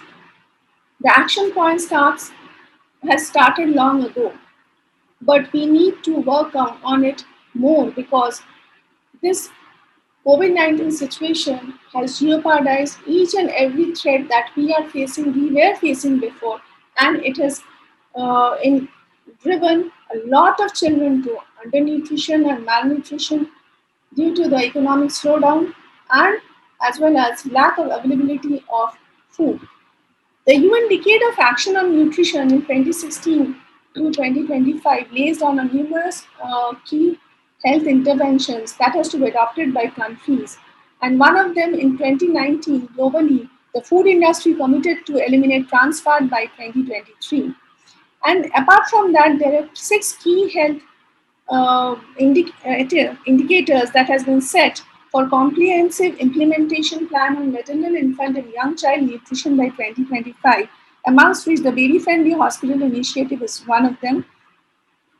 And the last one is the healthy diet sustainably produced. I emphasize on the point sustainably produced, which has the role has to be taken up by the government and has to be implemented, and we individually we need to be aware of the healthy diet that is being uh, put forward by various international agencies. And this diet consists of the plant-based foods, locally produced and home prepared, sustainably sourced fish, moderate amount of milk and dairy products, modest amount of fats and oils, and mainly from vegetable sources. You see, we need to have a win-win situation with the environment. Otherwise, in the long run, we'll lose. So we need to have food that will have lower environmental impact. So we need to limit the amount of meat if eaten, especially red meat and processed meat products, limited amount of processed food, high in fat, sugar and salt, and zero amount of sugar sweetened beverages. At the same time, the behavior change communication strategies for food safety that has to be strengthened, and that has to be we need to spread it far and wide, not only at the community level as well as at the family and the household level and individual level.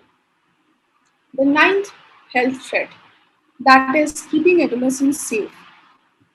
More than 1 million adolescents aged 10 to 19 years die every year.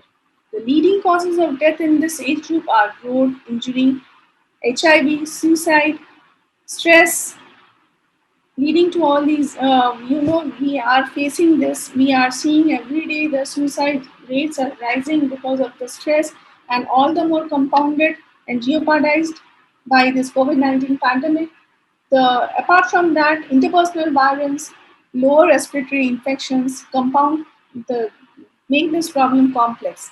The harmful use of the alcohol, tobacco, drug use, lack of physical activity, unprotected threats, and previous exposure to child maltreatments are some of the risk factors.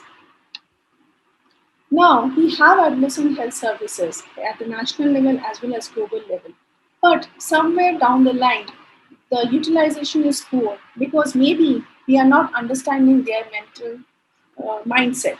That is because the adolescents are unique. They need quality health services that recognize this because they have their own mindset, some of which WHO spells out like, don't treat me like a child. Don't want my parents to know. Please respect my privacy. I want to have a say in decision about health. So when we frame health services for these adolescents, we need to take care about their mindset such that These health services will be utilized by the adolescents. Now, the 10th threat, the last one, that is the antimicrobial resistance. Now, every year, 700,000 plus people globally die from resistant infections caused by bacteria. And the resistant infection will kill 10 million people per year by 2050. Nearly 2 million more than would die from cancer. You see, the threat is so high. Why? Let's see. This we know, but again, in this learned forum, I would like to put forth the causes. That is, overprescribing of antibiotics, the patients not finishing their treatment, overuse of antibiotics in livestock and fish farming, poor infection control in the hospitals and clinics, the lack of hygiene and poor sanitation, and lack of new antibiotics being developed. And on top of it, the over-the-counter drugs that are being sold. This is also complicating the problem more. Now, all the countries' action points, among the action points, we need to have a national action plan on AMR. We have, but we need to do our bit also to raise awareness about antimicrobial resistance and such that, as I told you about the causes, such that we tackle it at the individual level. And also we need greater innovation and investment for research and development of new antimicrobial medicines, vaccines, and diagnostic tools. Surveillance has to be geared up, and the infection prevention and control measures in the healthcare facilities has to be implemented stringently, as well as the spreading the awareness of about AMR and the bit that we individually can do. We have to make the information available at all levels of the society so as to prevent the spread of AMR. See, with this 10 global health challenges in the backdrop of COVID-19 pandemic, as you see, we have miles to go because we have already committed to reach the 2030 Sustainable Development Goals. And that is why UN has declared the next decade, that is from the 2020 to 2030, as a decade of action, whereby we can ensure healthy lives and promote well-being for all at all ages by advancing universal health coverage such that 1 billion more people benefit from universal health coverage, by addressing the health emergencies such that 1 billion more people benefit from universal health emergencies, and by promoting healthier population such that 1 billion more people enjoy better health and well-being. Thank you. Thank you so much, Dr. Paul, for not only highlighting the global health threats, but also suggesting very, very appropriate action plans. Madam, with your permission, there are few questions from the participants which I would like to ask you. Yes, ma'am. Yeah, there is a question from Matta Srinivas. He wants you to comment on why developed countries with better health care, in fact, top healthcare system among world, failed to control coronavirus. Is it because they did not take this seriously or any other reasons? Madam, there is no one actually the question is very pertinent, and we have seen the developed countries like US became the epicenter, the hotspot in no time. Like it took a little time to they became the hotspot. You see, there is no one single answer to this question. The pandemic preparedness that I was telling you before, the pandemic preparedness was minimal even in the developed countries, let alone the developing countries, in terms of the risk communication, in terms of individual awareness, in terms of investment of money for research and development, in terms of protecting the and promoting the like the gearing up, the strengthening the health system to tackle the pandemic. Despite the fact these pandemics occur they occur Like every 100 years, we face a huge pandemic. Everybody knows that. Still, the developed countries, down the line, they have somewhere lost in giving importance to this pandemic preparedness. Thank you, ma'am. There is one more question from Sayanti Bandyopadhyay. What is the meaning of risk communication and community engagement? Well, risk communication and community engagement deals with the messages that we need to spread to prevent to contain the pandemic situation. Now, this risk communication should be appropriate, should not be misleading, should not have dual messages, and the we need at the same time we need to tackle the infodemics. Like, you see, there are various in this era of social media. um, Sometimes we get exposed to right kind of messages. Sometimes there are many misleading messages and videos that misleads us. So the not only we need a legislative support for that, also at the individual level we need to spread awareness about tackling the pandemic. So this, like for every pandemic, the risk communication is separate. For this pandemic, as madam told in the last slide, the four things, that is the wear mask, social distancing, etc., etc. These are the examples of risk communication for this pandemic. Thank you, ma'am. Thank you. In fact, there are many other questions. This I will make the last one because our next speaker, Dr. Sri Lakshmi, has already joined us since a long time. This question is again like this question is from Professor Dibyendu Ray. Do you think immunity power of developing world is higher than that of developed world?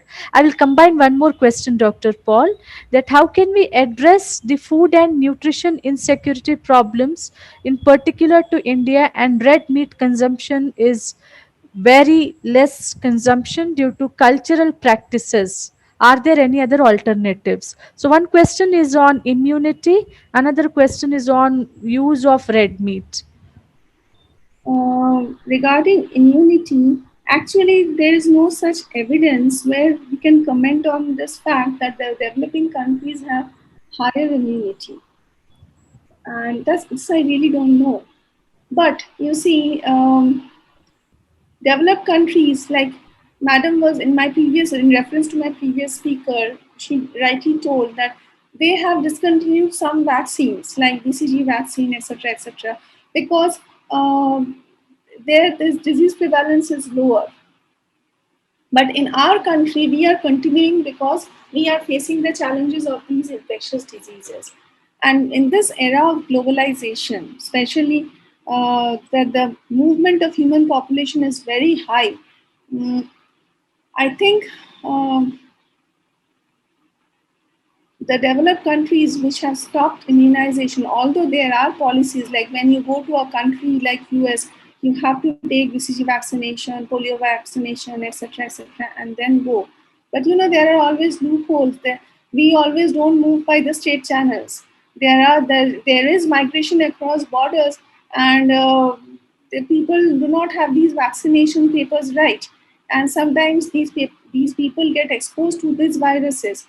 Whereas in our developing countries, we are having a lot of vaccinations in our program. Probably this can be explained like that, but again, I tell you, there's no such scientific evidence whereby I can comment on this. And regarding the second question, what was that? Ma'am, the second question is with regard to food and nutrition insecurity problems, in particular to India, and red meat consumption. Yes. Red meat consumption, madam, ICMR, our Indian Council of Medical Research, as well as globally also, that is, it is a class 2 carcinogen. That is, it may be a carcinogen and it is in the class 2B carcinogen, as is this mobile phone radiation also. So these are in this class 2B carcinogens that are being researched upon, and they are not proven as carcinogens, but they have the potential to become carcinogen. We know that red meat is a risk factor for colon cancer, consumption of red meat.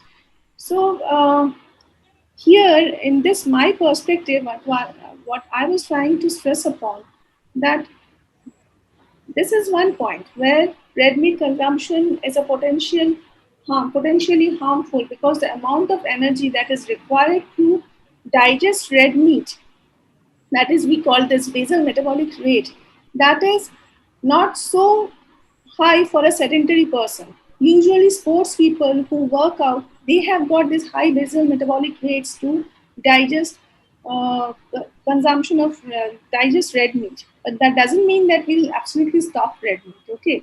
But regular consumption, I emphasize on the point, regular consumption may jeopardize our system, number one. Number two is, now regular consumption of red meat may lead to ecological imbalance also, because now we need to have sustainable solutions such that the environment and our nutritional intake are both in the win-win situation. Thank you, ma'am. With one last question, because this is a young research scholar from Nigeria.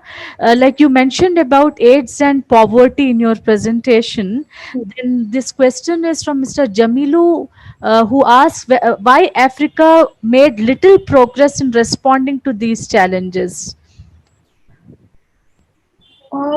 See, madam, Africa made little progress because there are a number of determinants that were not so geared up. You know, the health challenges are being addressed more when the political determinants, the funding, the baseline health, the individual level awareness, all are at all are equally instrumental. See, in Africa, now you can understand, as my learned audience is from also from Africa, he can understand what I'm trying to say. All these determinants, if they are not at par, you know, a country will lag behind in tackling that situation. Thank you so much, Dr. Bobby Paul, for accepting our invitation and being part of this webinar series.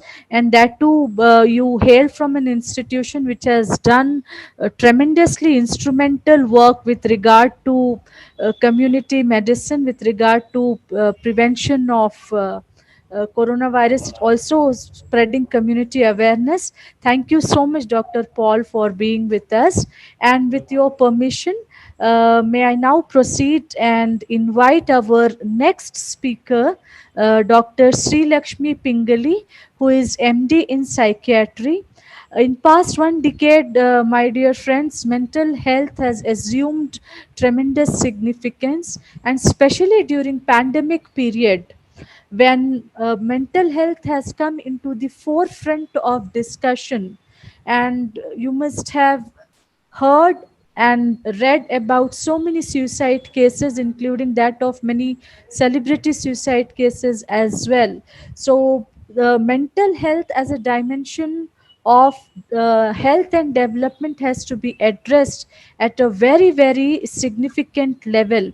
And to speak on this, we have with us Associate Professor of Psychiatry, Dr. Sri Lakshmi ji, who is also consultant psychiatrist with Roshni Counseling Center. She deals with all kinds of psychiatric problems, ranging from geriatric old age psychiatry to child psychiatry.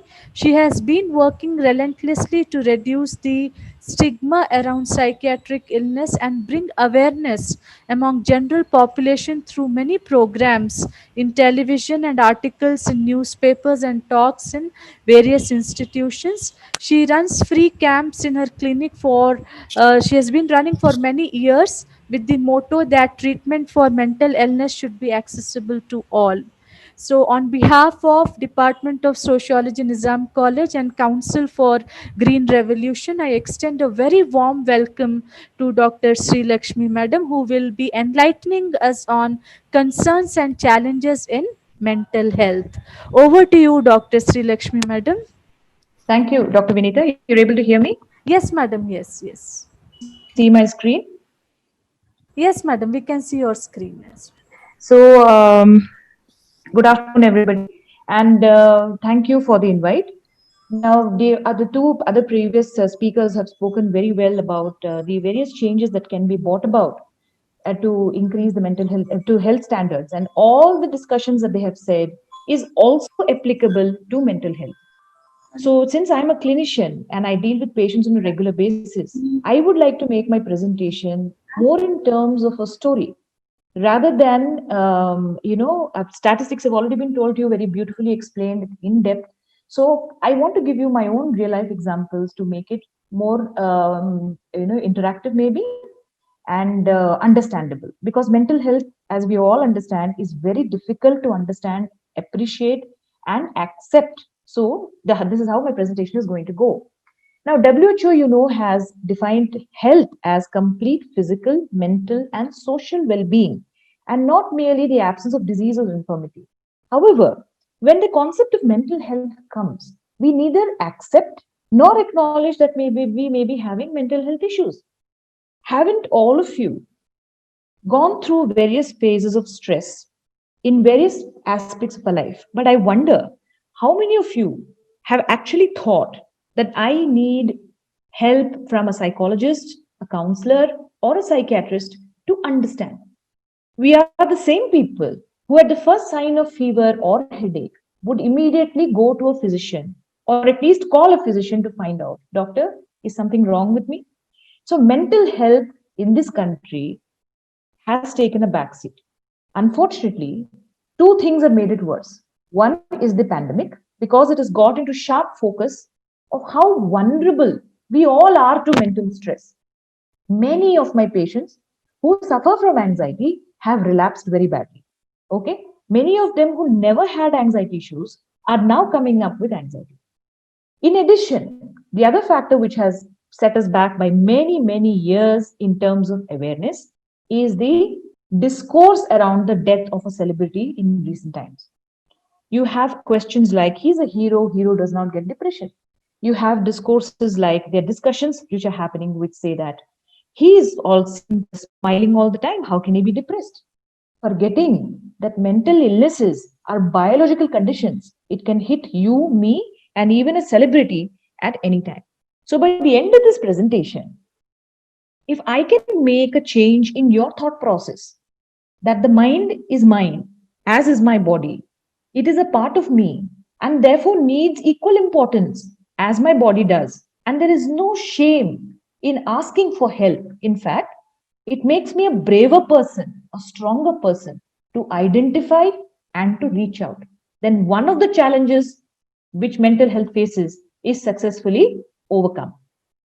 Now, how does WHO define mental health? It says it's a state of well being in which every individual realizes his or her own potential, can cope with normal stresses of life, the everyday stress that we have at work or at office or on the road or with the children, with the spouses, whatever the everyday stresses you should be able to cope, and can work productively and fruitfully and able to make a contribution, which means when we work at an optimum, when we need not be happy all the time, we need not be ecstatic all the time to be called mentally healthy. If you're able to work productively, if you're able to face your problems bravely, knowing that there are problems and I need to face it and successfully overcome it, you are considered to be mentally healthy. Mental illness results in poor quality of life. It results in decreased productivity and a low earning potential. This is because this I put in for the sake of the presentation, because it's all about development. But understand that these are secondary. It destroys your ability to think, it destroys your ability to have a social life, it destroys your ability, your family's ability to cope with life. Okay, in addition to leading to your poor quality. So just the opposite is the definition of mental health. So while mental health is a state of well-being, mental illness is a state when there is a poor quality of life. Where mental wellness leads to increased productivity, mental illness reduces the productivity. Where mental wellness increases your earning potential or your contribution to society, the illness reduces. Let me pause a bit and ask you, how many of you actually understand what exactly is a mental illness? All of us are unhappy, all of us are sad, all of us are also suspicious at times, right?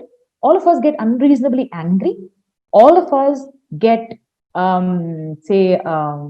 jealous. We get, we want to do, or unreasonably happy also. But it is transient, stays for a short time and goes away. For example, if my pet died, I'm going to be very, very unhappy for some time because I'm very attached to them. But I am going to bounce back. So, am I mentally ill? Would my state be called depression? This is something we need to discuss. The unfortunate part of our discourses or our language we use around mental illness is everybody is depressed. The car does not start. I am depressed. My boss scolded me. I am depressed. So depression is become a very loose word which we use without even knowing what it entails. Therefore, when a person is really depressed and telling you, you're never able to empathize. You tell yourself, yesterday I was depressed and I was able to cope with it. Why is this fellow not being able to cope? The basic tenet is we are discussing two different things. You are discussing a normal sadness which reduces once the circumstances change. The other person is discussing a medical illness which is not going to get better just because you tell him think positive. Okay, so there is a very thin line which divides a mentally well person or a stressed person but mentally well and a person who has mental illness. Mental illness is a medical condition like you would get diabetes, like you would get hypertension, like you would get, say, asthma, thyroid, whatever. Similarly, you can get depression and anxiety because there are biology in the brain which is being affected. The nerves are not connected as they should be. The chemicals are not there as they should be. So this person, even if he also realizes, see, tomorrow if I'm depressed, I'm a psychiatrist. I realize I should be getting up from the bed and going to work. I also tell myself that I should think positive. But once the clinical depression starts, this basic capacity to understand, to be able to apply all logic, to apply all advice goes away completely. The body and mind no longer cooperate.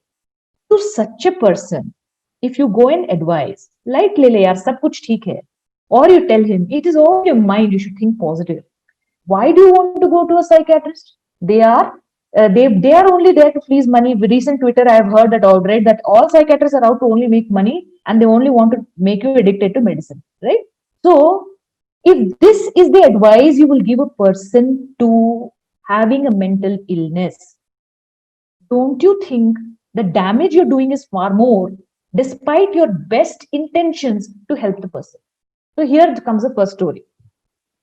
There's this postgraduate of mine in a different department. I work in Gandhi Hospital, by the way. So, Corona pandemic, you may call me the frontline warrior or the frontline person in this war. Okay. So, this lady comes to me and says from a different department, not from the Department of Psychiatry, and says, "My nephew is very depressed and he needs your help." So, the nephew came, the aunt came, both of them discussed, started on treatment. I told them specifically he needs for certain amount of time. Both agreed. After a few days, he got much better. He said, I no longer need the medicine. I don't want to be dependent on them. Let me pause here. You cannot get dependent on insulin. You cannot get dependent on antihypertensive. You can get dependent on alcohol because your insulin is required in the body, your antihypertensive drug is required, but alcohol is not necessary. So you cannot get addicted or dependent on a substance which is normalizing your brain system. So this boy felt he was getting dependent and decided to stop. He said, I will jog and get better. While it is true that you can jog and your jogging and exercise helps in increasing the endorphins or what we call the good chemicals in the body and makes you temporarily better, the underlying structures are still abnormal. So what happened to this boy? He continued jogging, he felt better for some time, and then the deterioration started again. Exactly 1 month of stopping medication, he quietly went into his room, closed all doors, and hung himself. This is what we do when we give advice to people saying, think positive, it's all in your mind, there is no need for treatment. So please understand, mental illness is very, very different from a person who's temporarily stressed. This is the first challenge. That is the need to change our thought process, the need to change the way we discuss mental illness, the need to change the narrative around mental illness. The day it changes, you, me, everybody will feel comfortable going to a mental health professional and to take treatment, which is very essential. This is the burden of mental illness. Overall prevalence of common mental disorders, which is anxiety, depression, substance abuse, is 10%. If you take only substance, this is by the way a survey by NIMHANS in nationwide survey in the year 2015-16. Okay, and across the country, substance use 22%, psychotic disorders, that is schizophrenia, 1.4%, mood disorders around 6%, neurotic stress related 3.7%, population at risk for suicide 1%, number of patients who are admitted in any given hospital for other medical conditions needing psychiatric help is almost 1/3. Now these numbers look very small, just 10%, just 1%. Isme itna kya? Why are we making such a big fuss about it? Please keep in mind, we are a 1.3 billion population. 10% of this, please calculate. I'm unable to do that. And do you know how many actually get treatment? Can you hazard a guess? This is called treatment gap. The number of people with diseases who are not in treatment. Even if we take 10% of 1.3 billion are having common mental disorders like anxiety, depression, or any drug use.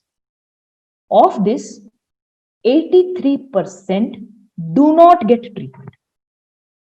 83%, I'm repeating, do not get treatment. It is only a minor 17% of these who will actually come and take treatment.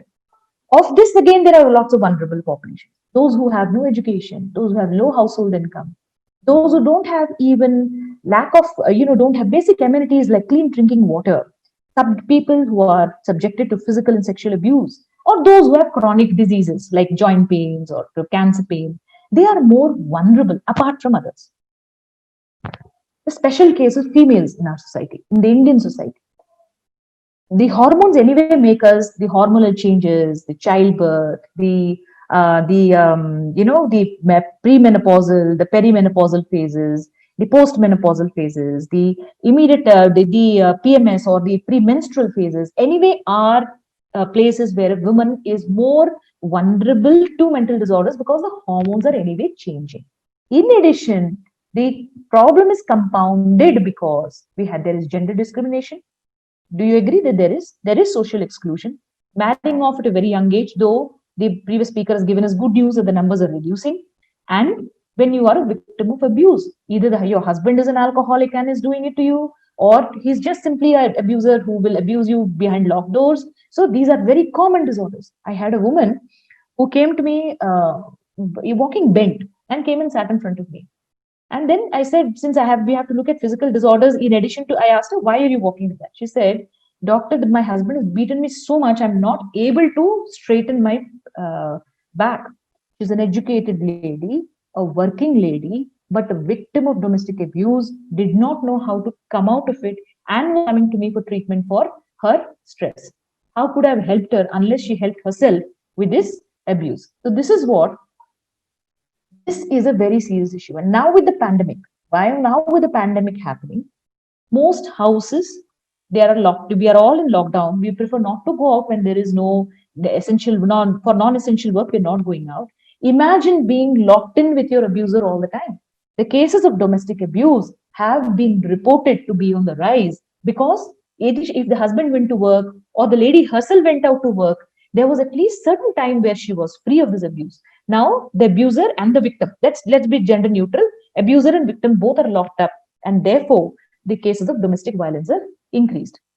Now we've talked of so much about 83% gap is there, that is 83% who have illness do not have access to treatment. Why? Because of government policies, because of the medical profession itself, and because of the society in which we live in. These are only very few basic things I am discussing with you. There are so many more barriers.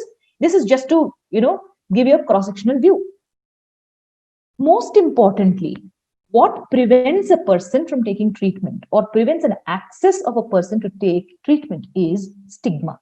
What is a stigma? Government policies may be stigmatizing.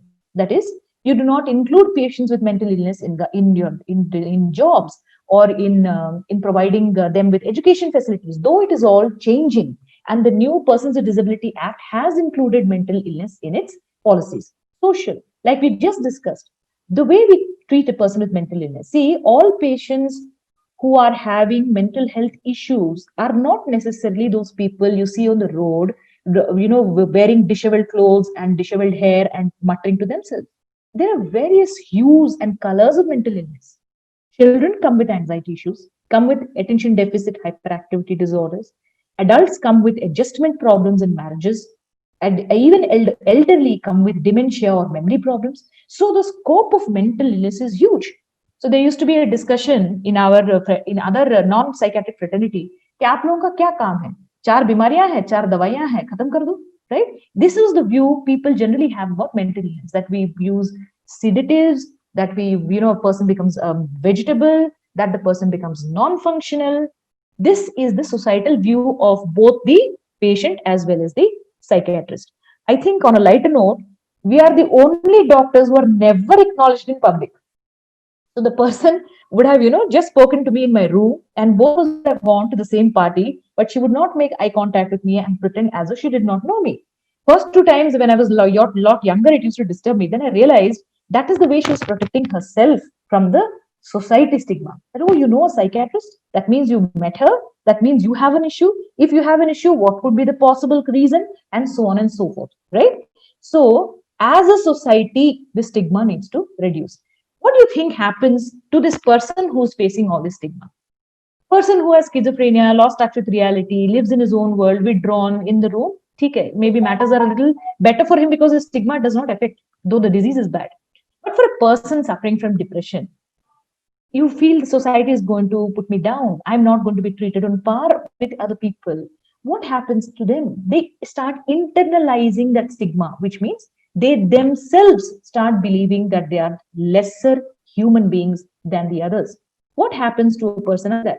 Naturally, the productivity will reduce. When you have yourself put a label on your head and said, I am mentally ill and therefore I'm not worth it, what does it need to make any more efforts? Okay, everybody thinks I'm useless, so I also think I'm useless. So this is how stigma prevents people from reaching out to help.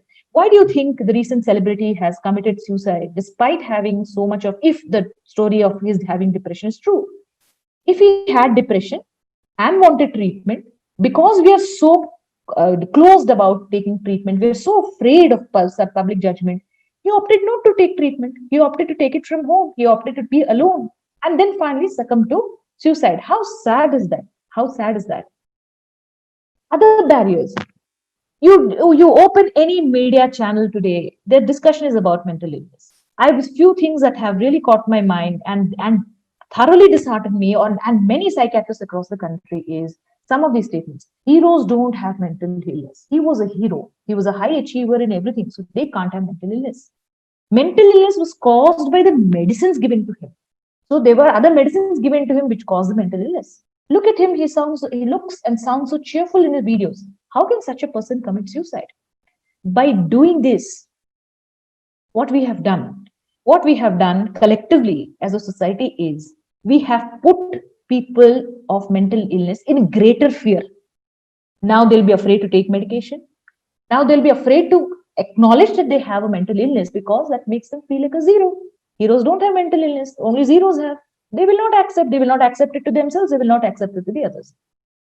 This way, therefore, media has a lot of responsibility in the way they portray mental illness. The more sensitively you discuss about mental illness, the more positive aspects of this illness can be given. Like depression for most people comes down in certain time with given medication doses.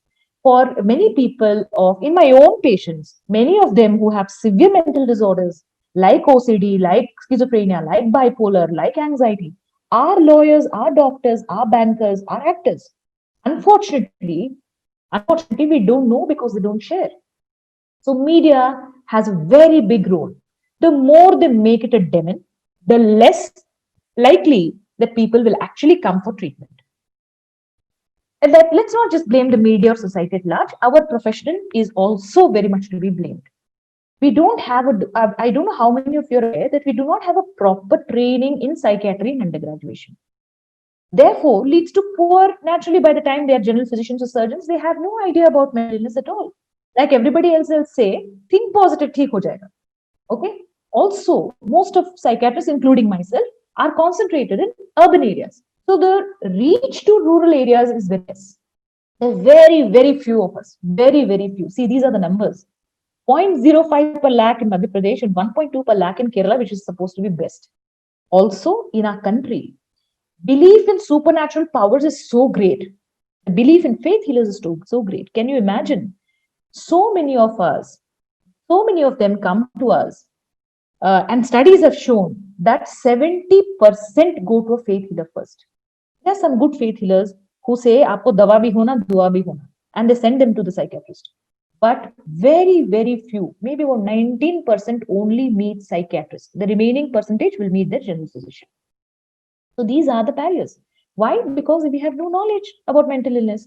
People in urban areas, people talking on television and social media can talk so badly about mental illness.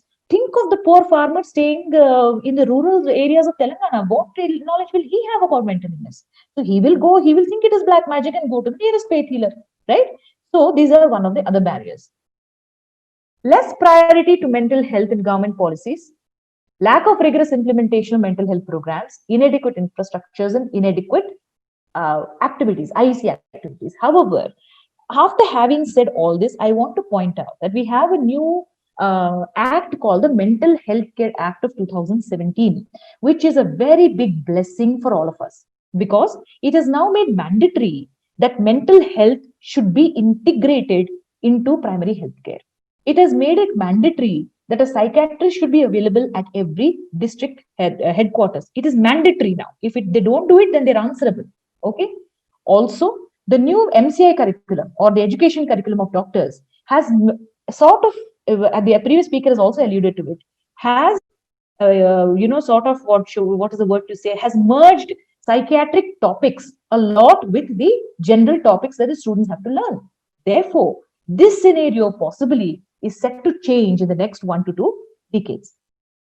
The way forward, like I've just told you, strengthen the treatment of mental disorders at the primary healthcare, which is absolutely essential. Can you imagine a person having, say, let's take the state of Telangana, for instance, staying in a rural area very far away, or 300 kilometers away from Hyderabad, goes into a severe psychotic episode. Psychotic episode has to be witnessed to understand how it can be. He is aggressive, he is violent. They go to the primary health center, there are no medicines. They want an ambulance, there is no ambulance. What is this person supposed to do? Do you know what normally happens? They tie him up with the ropes, hands and legs. They put him in a vehicle, get him to the hospital. That is which hospital they come to? The hospital in Hyderabad, that is the Institute of Mental Health, which is a tertiary level care. This man, in the beginning of illness, could have been treated in the primary health center if they had medicines, and the PHC doctor, need not be a psychiatrist, had training to treat mental illness. They would have saved a lot of money, energy, and most people drop out. They don't bother. If it comes to that and they can't afford so many times, they will simply stop taking medicine or simply stop taking the patient to the doctor and just let them be out on the roads. So to prevent all that, it is necessary. And thankfully, like I told you, it is coming. Programs targeting vulnerable population is very, very important. Decentralizing mental health care. Now, in the state of Telangana, we have all big institutes in the state of Hyderabad or in the various district headquarters. The idea is to make it even more decentralized and open at the district headquarters as well, and increase manpower training. Do you know that at an average, in our state, every year only about 20 to 25 postgraduates pass out every year, and we have already said that the numbers are very low. So more and more, and not just the psychiatrist. See, I'm a psychiatrist, so my vocabulary is more about psychiatry, but we do need more psychiatric social workers. We need more psychologists, trained psychologists. We need more counselors. So more manpower training is very mandatory. And very importantly, making health education mandatory in schools is essential. Some schools have already started doing it. CBSE is slowly integrating it. So, in this, basic coping skills, basic identification of your stress levels, basic identification of common mental disorders, like you would learn about the circulatory system or the respiratory system or the reproductive system in school. So, also, if you learn to know about mental health, it will help these children tremendously later in life. And so, very essential to pick them early. Many people who later come out with mental illness, serious mental illnesses, usually show some manifestations in their early school lives. So, if we can catch them early, it is very useful because it will prevent the progress. You have counselors. Now, almost all schools have counselors so that they are picked up early, counseled, and where required, they are given referral to a psychiatrist so that the treatment starts. However, mental health is a product of many things. Mental health, like though we discuss it's biological, the surrounding environment also tends to affect mental health. So, respecting and protecting basic civil, political, and cultural rights, recognizing and addressing the broader issues which promote mental health, education, labor, justice, transport, housing, all these things will have a person who has, daily food to eat, lives in a safe environment, has safe drinking water, has a steady job with even a minimal pay, is in a position to think about his mental health issues and want to address them. When he doesn't have these basic issues, the stress levels will only increase but not reduce. So, further to summarize, we all have to take responsibility towards our contribution to mental health. We all are advocates of destigmatizing mental illness. We have to be more accepting of people with mental illness. Give them jobs, give them work, gainful employment, and if you have somebody who has, and if you're very broad-minded, marry them into your family. There will be there are so many people with mental illness who do very well when the spouse is very supportive. And importantly, treat them like medical illnesses. Though therapy and psychological treatment is very important, very, very important. This therapy also brings about changes in the biology of the brain. So even therapy is considered to be a medical treatment. So treat them like medical illnesses. Do not shy away from taking medications or from taking therapy, or at least talking about it. Please treat your mind on par with your body. Thank you. Thank you so much, Sri Lakshmi Madam, for very enlightening, crisp, brief, and informative presentation. In fact, it has become a huge challenge in contemporary times to address various aspects of mental health today. And in these times, your presentation is of great support. With your permission, some questions and comments in the chat box, Madam. Please. This question is from Mehra. Ma'am, would the surrounding environment is responsible for mental stress? If so, what we should do? Okay. So environment does play a role. Now again, let's go back to this. Stress for you and stress for me are two different things. You may react to stress, I may react to stress in different ways, which means that my personality or my person, me as a person also matter in the way I deal with stress. So, and that we cannot change much about it actually. This is the biology in the brain and the personality with which we have grown up, right? So please understand that stress in the environment can cause mental illness or can cause stress, but you have to be vulnerable to it. Unless there is underlying vulnerability, it will not affect you. Okay.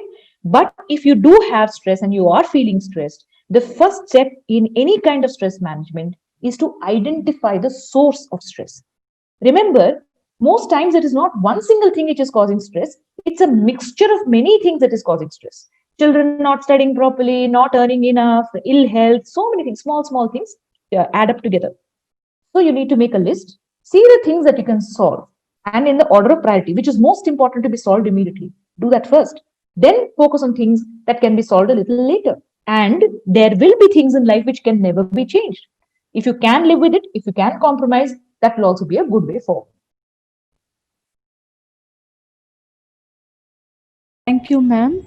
There is a very another observation with regard to psychiatrists is by Dr. Pradeepta Ranjan Patnaik. He says that you are right, madam. There is acknowledgement deficit for you people. It is very sad.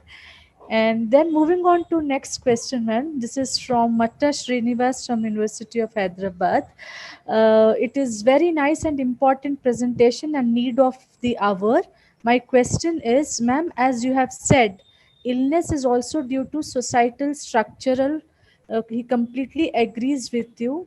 When it comes to suicides in higher education institutions like HCU, University of Hyderabad, he is referring to, there were more cases due to harassment by faculties, not generalizing, but in few cases on grounds of social background and other prejudices. Is it the problem of illness of person who is treating students on grounds of prejudices, or the victim who faced harassment is patient? What is your opinion on this? It is a very elaborate observation and comment by Mr. Srinivas. So, would you like to respond to this, madam?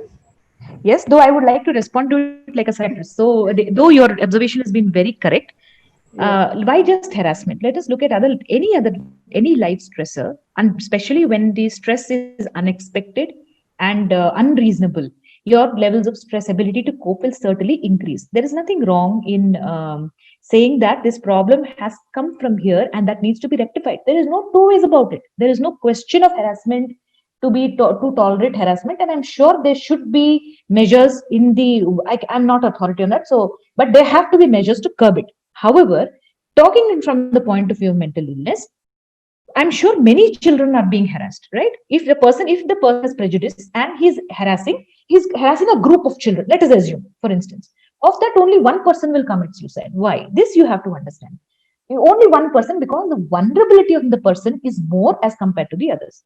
Two people, say you and me, both are being harassed. You are the person who says, lightly, yeah, this is temporary, I'll pass out and I will do better in life and I'll show this man. I may be a very sensitive person saying that, oh my God, this whole thing keeps running in my head, and I fall prey to depression. I am more sensitive because either I am wired that way, or I have a family history of depression.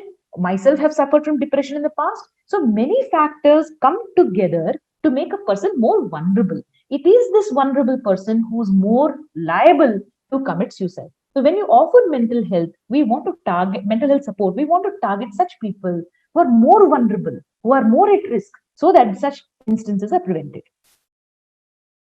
Thank you, ma'am.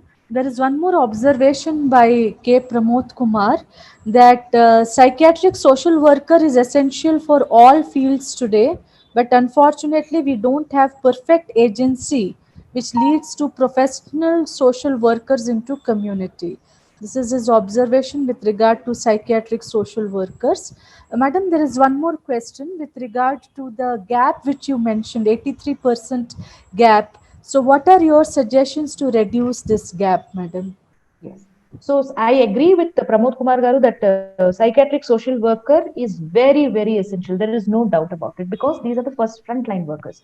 Whenever you want to, now you want the families, you understand the family structure, you want to ensure patients on continued medication. These are field workers, which are very essential. And mental health is not confined to the psychiatrist. Mental health is a group of people, starting from the psychiatric social workers to the counselors, to the qualified counselors, to the psychologists and the psychiatrists. So I absolutely agree with you. There are premier institutes like CIP, Ranchi, and NIMHANS which are producing, but unfortunately, they are like in everything else in mental health, they are confined to only certain areas. Okay. The other, I'm sorry, I missed. I forgot the next question. Please repeat.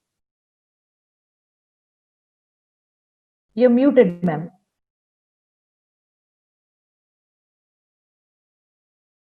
You're muted, ma'am.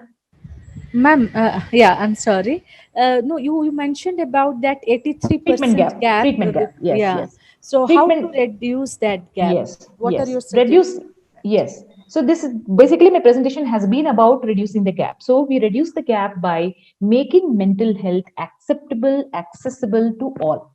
Okay, and affordable, accessible, acceptable, and affordable to all strata of society. You make it accessible by providing it right at the doorstep, the PHC in which the patient belongs to, area which belongs to. You make it affordable. You make their essential drug list in the government itself, which should be that these psychiatric medicines should be available. So if they're available, they need not travel so far. So people will be more motivated to take. But most important, where our thing comes in is we have to make it acceptable.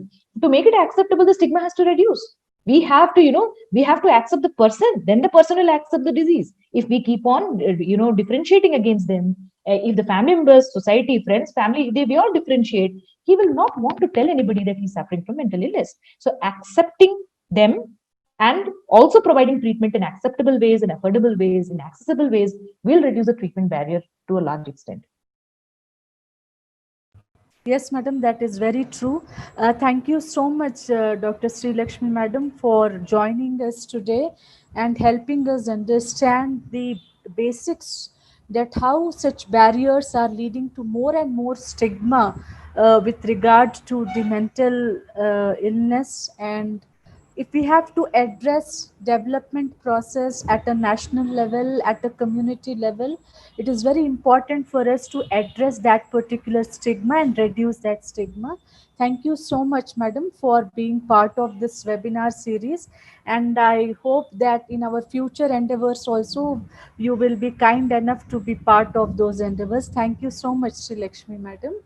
And with your permission, I would like to now invite our next speaker, Dr. Priya Kumari. You must have almost in every presentation, you must have heard me acknowledging Dr. Priya. Dr. Priya is basically from Department of Zoology, Nizam College. She has been into teaching for almost all 20 years. But apart from teaching, I identify more. I identify her more as a social activist, and she is into so many diversified activities. And I feel truly privileged that today she has agreed to deliver her thoughts on palliative care. She is founder member of Pain Relief and Palliative Care Society, Hyderabad. She is also executive member of Council for Green Revolution, who are our technical partners, with whose help we are able to live stream on YouTube. She is also executive member of Greens Alliance for Conservation of Eastern Ghats. She is member of Institutional Ethical Committee, MNJ Institute of Oncology, as well as RCC, Regional Cancer Center. She has contributed significantly and tremendously in various qualitative surveys, especially to mention Unbearable Pain, India's Obligation to Ensure Palliative Care, a Human Rights Watch India report. She also has contributed in surveys and release of the book titled Eastern Ghats Environment Outlook, published by Council for Green Revolution. She has also contributed in several other surveys in collaboration with Alliance Center for Palliative Care, NUS Medical School, Singapore. Dr. Priya is recipient of several awards. To list a few: B.N. Shastri Award for Best Work in the Community by B.N. Shastri Foundation, 2013. Stree Shakti Award by Telangana Stree Shakti Organization, 2014. Mahila Shiromani Award in year 2016. She is actively involved. In fact, today she joins us in the galaxy of speakers because of her tremendous, phenomenal, and highly acknowledgeable work in palliative care advocacy, training, rehabilitation, community work, rural health programs, and she's volunteer for more than 20 NGOs, and she's helping the government of Telangana and Andhra Pradesh in setting up district palliative care centers in local governments where patients in serious conditions are admitted and cared for. In today's context, if you have to understand health and development, that would be incomplete without understanding palliative care. Fortunately, Department of Sociology also had organized international webinar on palliative care. Palliative care is nothing but the care for terminally ill. And if contemporary Indian health services and health infrastructure has to prosper, has to be holistic in nature, it has to include palliative care. So to discuss more, to help us enlighten more on this, I now invite Dr. Priya. Dr. Priya, over to you. Thank you, Vinita Madam, for this kind introduction. Thank you so much. And as Sri Lakshmi Madam is there, a warm welcome to you, ma'am, and thanks. It was so nice to hear you after so many days. Initially, I had a chance to meet you, and a couple of times we had worked together. Thank you so much for being today with us, ma'am. So today I'm here with a purpose, starting this session with a statement that with better awareness you can make better choices, and when you make better choices you will see the better results. So I'm here to present the role of community in ensuring a good health for all and a palliative care perspective. So, as our earlier speakers were stressing more on this, that healthcare system provides has so many challenges in controlling the diseases and providing good health for the people. So, not much discussing about that because we have already heard about the earlier speakers. I move on to that. The most important, some of the commonest challenges that we face are availability of the food, all the 3 day, 3 meal per day, clean water, good surroundings, and if you don't get, people don't survive. Think about health. Health becomes the next thing, but survival itself becomes very difficult. And the economic status of a patient, when you take that, also adds to the further misery. So I want to narrate a story of a person. So here is a patient. You can see her the way she's lying down. She's not able to keep her legs straight and lie down straight because she was suffering from the cancer of cervix. And she came to the palliative care department where I volunteer, which is one of the nodal centers of the palliative care for the state of Telangana and AP. So she comes, she traveled all the way from Adilabad, 300 kilometers, and she traveled whole night. And she comes to the hospital and says, "Doctor, please kill me. I can't bear this pain anymore." My doctor says nothing more can be done. This is a situation where we received her at the palliative care department one early morning.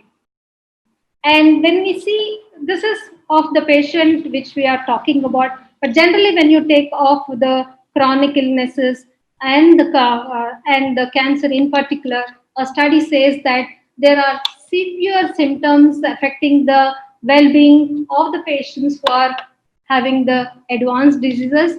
Most of it prominent suffering symptom is the pain, then followed by troubled breathing, and these are some of the list of the symptoms that you see in advanced diseases, chronic illnesses.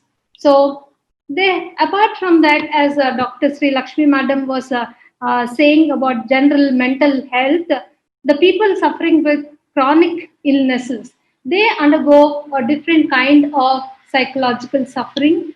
They are very anxious, they are depressed, they are having fear, sadness, hopelessness, loneliness, and anger.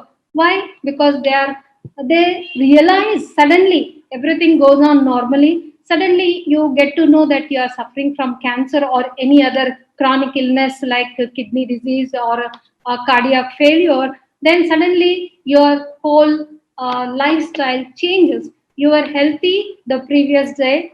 Suddenly your report today says that you are suffering from chronic illness, and most of the cancers are detected in India at a very late stage. About 70% of such chronic illnesses, though it may be cancer or any other disorder, it is 70% of them are detected in the late stages, and where medicine has little role to play. And when such a situation arises, and they generally undergo this anxiety, depression, they don't know what to do, they feel suddenly hopeless, and then that really affects their well-being.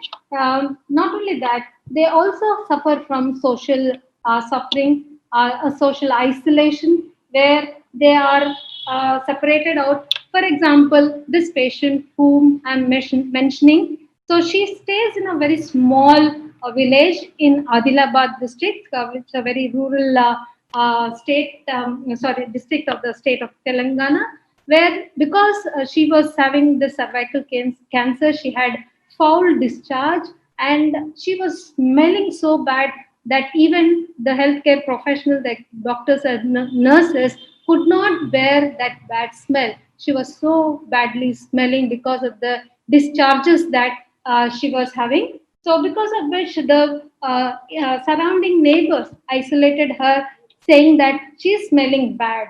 Maybe there is a bad demon on her, or something might have happened, and they have totally isolated her and they alienated her. So, that itself could be a big problem for her.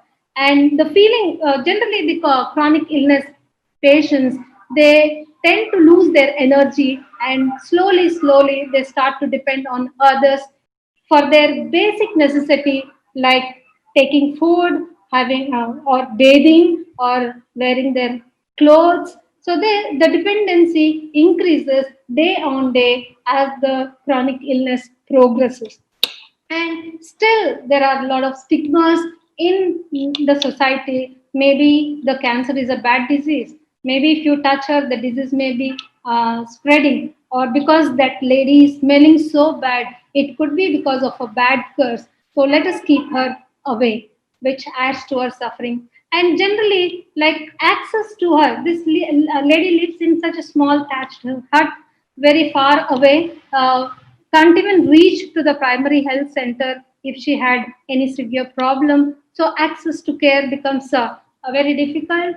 And in most of the cases, family members quit to provide care, and therefore the general economy of the family goes down, and therefore have faced tremendous financial problems also. And when it comes to the process of caregiving, most of the say that it is the responsibility of the family. But how many of us are trained to take care of our beloved when they are having such kind of serious illnesses? So we are ill-equipped. We don't know how to dress a wound. For example, if this lady is having bad, foul-smelling discharge, how she can get rid of that smell? And she had a wound also in that area.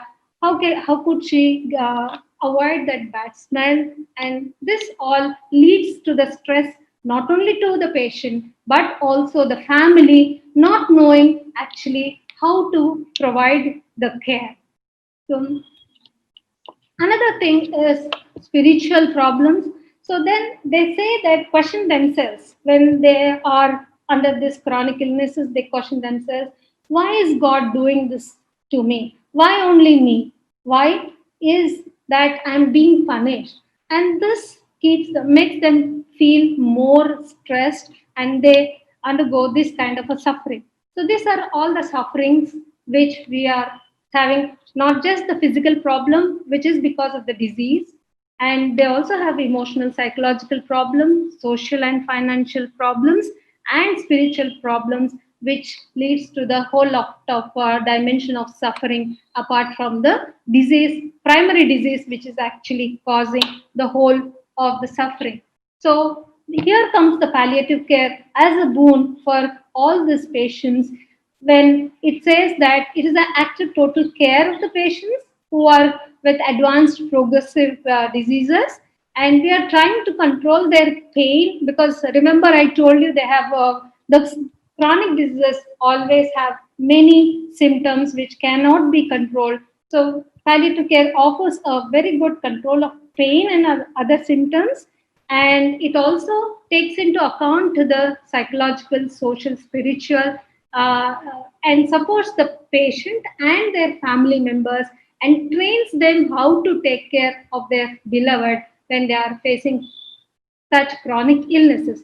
And mind you, this is a very low cost medicine. This is still not as popular as any other medicine. Palliative medicine itself is a big branch which is developing medical sciences, and palliative nursing is also an emerging specialty in the nursing field. And many people, even in the, I go to give talks even to the doctors and all. So when I say, do you know what is palliative care? Have you heard about this? Many of them raise their hands, saying that we are hearing this topic for the first time.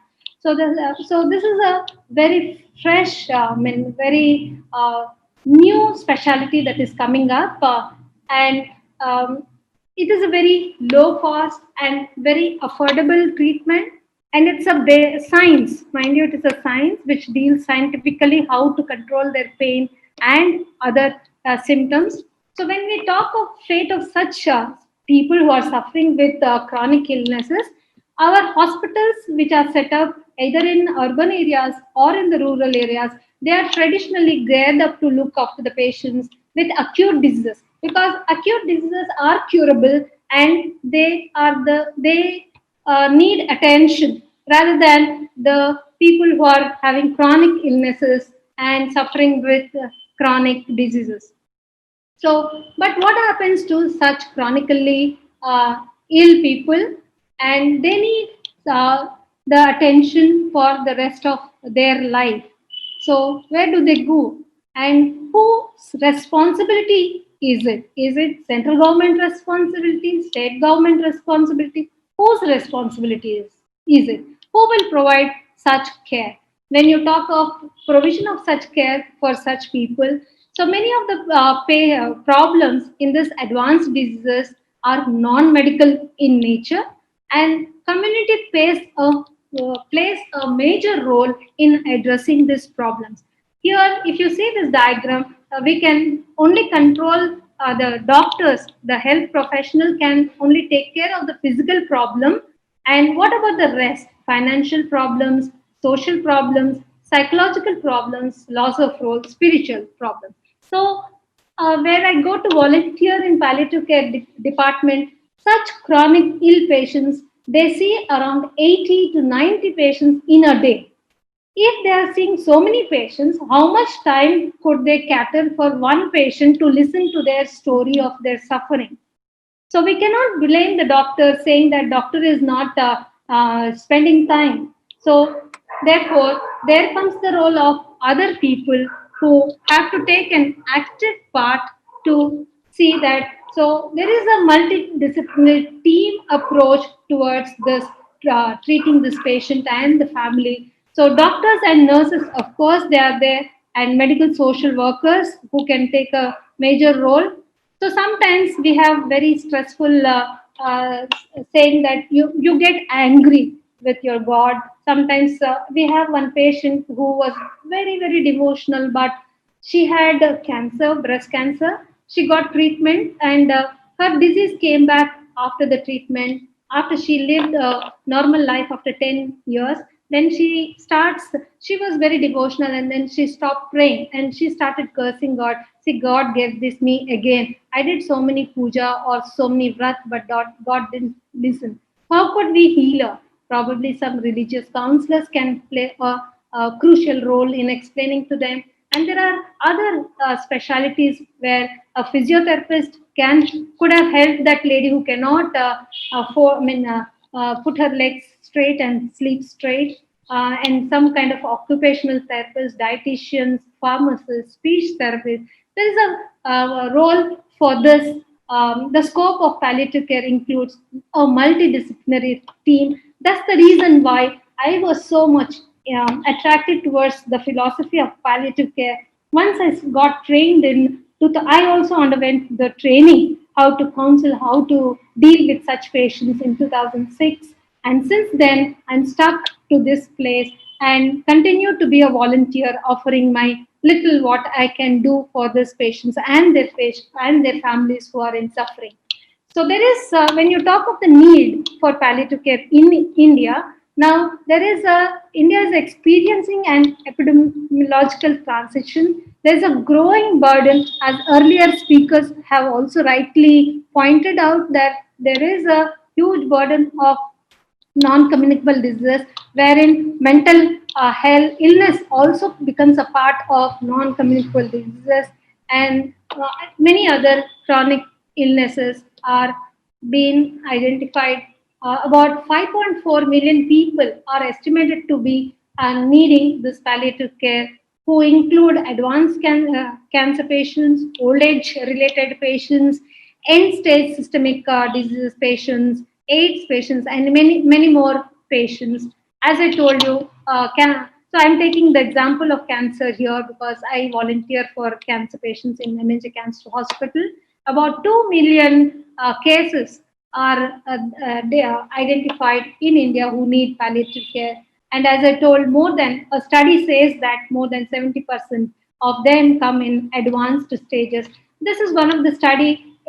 We work with the primary health care centers, and we have a community-based palliative care program in nearby villages in Rangareddy district, where our own survey, door-to-door survey, revealed that most of the patients suffer from two major ailments. One is stroke-related paralysis diseases, and next one is cancer. And we also found that thyroid-related cases are also there, which are chronically ill patients are there.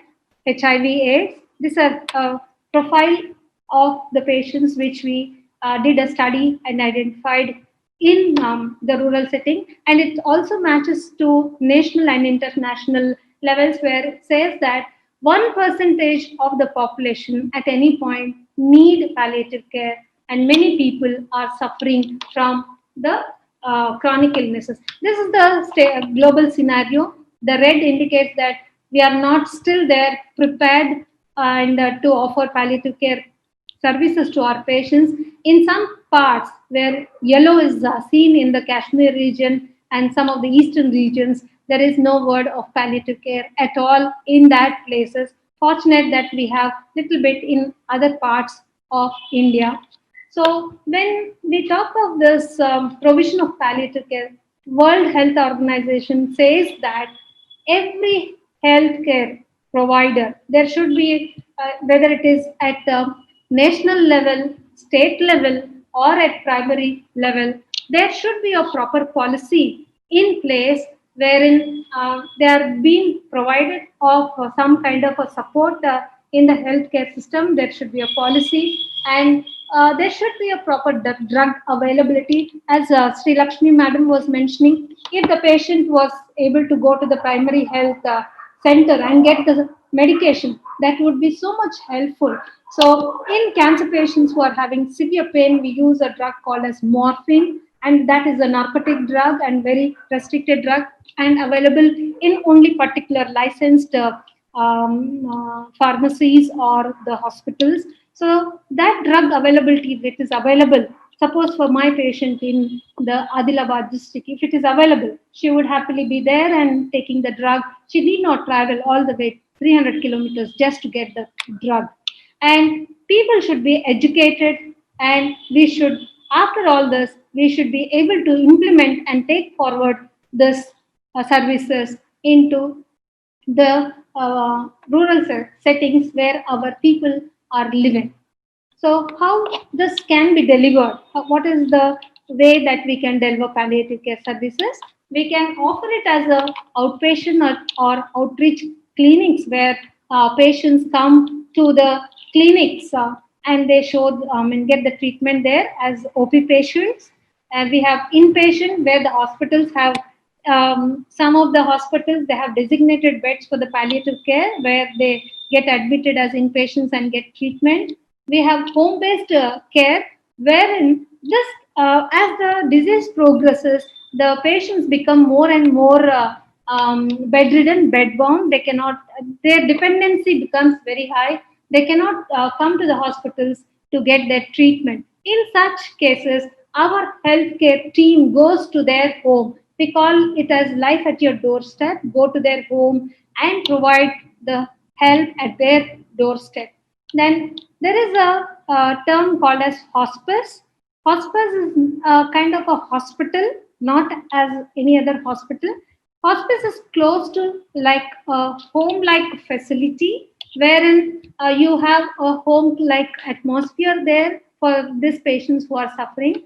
So as a part of this Pain Relief and Palliative Care Society, we have this inpatient facility at where we admit about 22 patients at a time, 22 bedded facility, very neat, stick and span area. And some of the pictures are showing this dining hall. There is the ward where we admit the patients, so that they feel good when they are, though they are having such chronic illness, when they are in this peaceful area, their mental stress comes.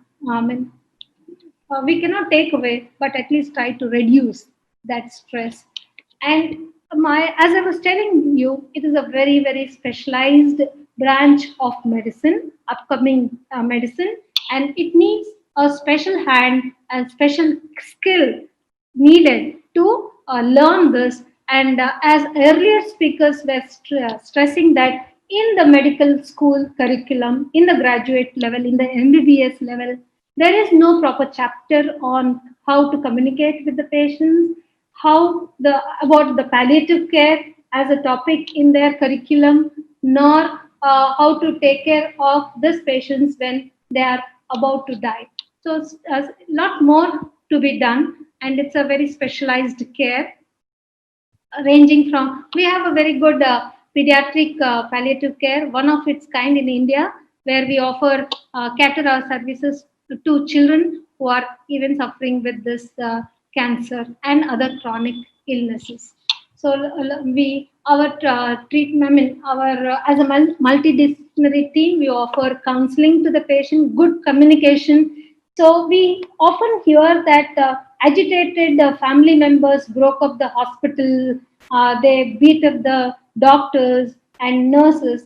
The problem is that it is not they are angry, but it is because we have not communicated to them properly. We have not told them the truth, and we have denied telling them what is actually happening to them. So when they lose their beloved person, they naturally get angry and they show their aggression on the medical care providers.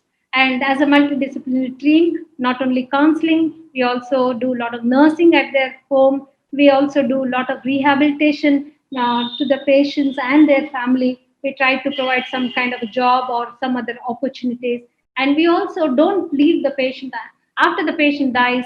We also support them in the form of bereavement support. And till they come out of their stress, we support them until they become normal. So, having said that, so many advantages are there with palliative care, but how much of the percentage are they having this accessibility to the palliative care? The study says less than 4% of such people get access to palliative care. Why? Because there is no awareness, there is no training among healthcare professionals. So there is a lot of need for creating awareness in the field of medical sciences and other places like social work. People also can be involved. Psychiatry people also can get involved in this. A lot of people should come together as a team to cater this palliative care to the patients in chronic illnesses. A lot of training is needed for that. So, because we are also, I mean, because the sociology department is conducting this program, so we deal with the community. What is the role of a volunteer? So they can the role of volunteer can be like in many ways. Whatever, say I like something, I do whatever is comfortable for me. Somebody may be very good in singing. Somebody may be very good in dancing. Somebody may be really good in getting money. Somebody may act as a trainer. Somebody may go into the community and help the people in suffering. So, whatever skill I am good at, you can pick up that and you can be a volunteer and you can help this multidisciplinary team and the patients to come over their situation. So, this is some of the example because I come from a college. Many of my students also take along to volunteer in nearby hospitals, and we also celebrate, we do functions, we try to celebrate, involve the children, involve the adults, and a lot of activities. Children suffering with cancers, say 80% of the childhood cancers are curable, but in India, when it comes to the rate, it is only 20%. The rate is because like many of the people go to the don't come to the healthcare professionals, but some other quacks or some other fake providers, and by then the disease would progress and we lose. And because of the unhygienic habits, also probably we will be losing them because of low compromised immunity. So because of that, we conduct a lot of awareness programs in colleges and schools. You can see here the little children coming to visit our inpatient facility, and a lot of awareness among the children. As children, if they learn, they try to grow up to a responsible citizen. And we also need a lot of blood products. So we collaborate with the colleges and colleges to do a lot of blood donation camps. This is one of the example to show you how we can create awareness among the public and try to make a part of this whole thing. And not just that, any program. See, we cannot depend on the government always. Um, at this present scenario, just want to take an example of this COVID situation. Whatever funds the state government or the national government, for that matter, whatever funds they are having, everything they are pushing into taking care of the COVID patients. And what about the other patients? There are patients suffering from cancer. There are patients from other old age people are there. There are many ailments. So where are these patients going to go? What is happening to fate of this? So for it cannot be always, we cannot say that it's the responsibility of just the government to take care of the health of the patients suffering in the communities, but it is also the role of the people. We as community, we as volunteers can help the government to take forward say, such programs, and any program should be sustainable. So as I told you, my journey started in 2006, and still I'm continuing to volunteer. If there were no funds, see at everything like behind the program, there is a lot of money needed. We provide the whole of the services free of cost. We are helping the government, like Telangana government, to set up such centers. So we have various stakeholders trying to come together, various volunteer organizations coming together. We have here I can special mention about the children that we take care in the communities. We have this artificial limbs for this children who are having some kind of a physical disabilities, and we have tied with them. Here we have the lady with standing near the fridge. This is called as Akshay Patra, where we keep the fridge full. The door is open. Anybody can pick up anything, because in chronic stages, towards the end of life, you don't feel like eating. So their appetite goes away. So we provide all kinds of care. This little bit, just an example as how we can volunteer. So we have to network with others, involve many people so that we can take forward this movement forward and fight the chronic diseases which are taking millions of people lives. So here this picture shows even the children are part of our movement. They help us to raise the funds. This girl says, hug this teddy bear and please try to help me to help those children who are less fortunate and suffering with chronic illnesses. So, as a knowledge, now we are acting as a knowledge partner to the government of Telangana. So, the need was felt by the government of India, and it said that palliative care should be an integral part of the health provider. The NATCO, the National AIDS Control Society, NACO, the National Cancer Control Society, programs, they all say that it should be an integral part of the healthcare system, and palliative care should be reachable to everyone right at the primary level. And then NHM included palliative care in 2014. From 2017 on, the government of Telangana came to the palliative care, pain relief and palliative care society, because it's one of the one and only NGO in the state of Telangana. And previously, the United AP, where we were offering like home care services, inpatient facility, and we started off with one van. Now we have five vans offering the services at the doorstep of people of Hyderabad. So, because having this palliative care service provider, they asked us to be as knowledge partners and asked us to help the district governments to set up a palliative care inpatient facility in local government people. We have already established such centers in eight districts of Telangana state, and we also established one in Kurnool in Andhra Pradesh and one in Vizag of Andhra Pradesh. And it is proposed, the Commissioner of Health is very keen that we set up this centers in all other states of Telangana as well. So the Telangana is in the forefront and will be the first state in the country to make palliative care accessible to entire population of the state. Now, this is a picture which I'm showing where we are. We are in this MNJ Cancer Institute, which is a cancer center for. We also get patients from Maharashtra, Chhattisgarh, and Orissa, neighboring Karnataka states also. So these are the eight palliative care centers which were set up, and now in no time, within a year, you can see that this palliative care centers will be established in all districts of Telangana in phase 2. Already the NHM has really given approval to establish this center so that we are going, these services are available right at their doorstep where majority of the population is living in the rural India, and at their doorstep they can get all the drugs even, and we are making sure that the whole, like there is inpatient facility, there is home care facility, because each district is being provided with the van which goes to the homes of the people, and that program is called as Alana, wherein the van goes to the doorstep of the patient. Now, the patients like the picture which I was shown, the patients like her need not travel this many kilometers.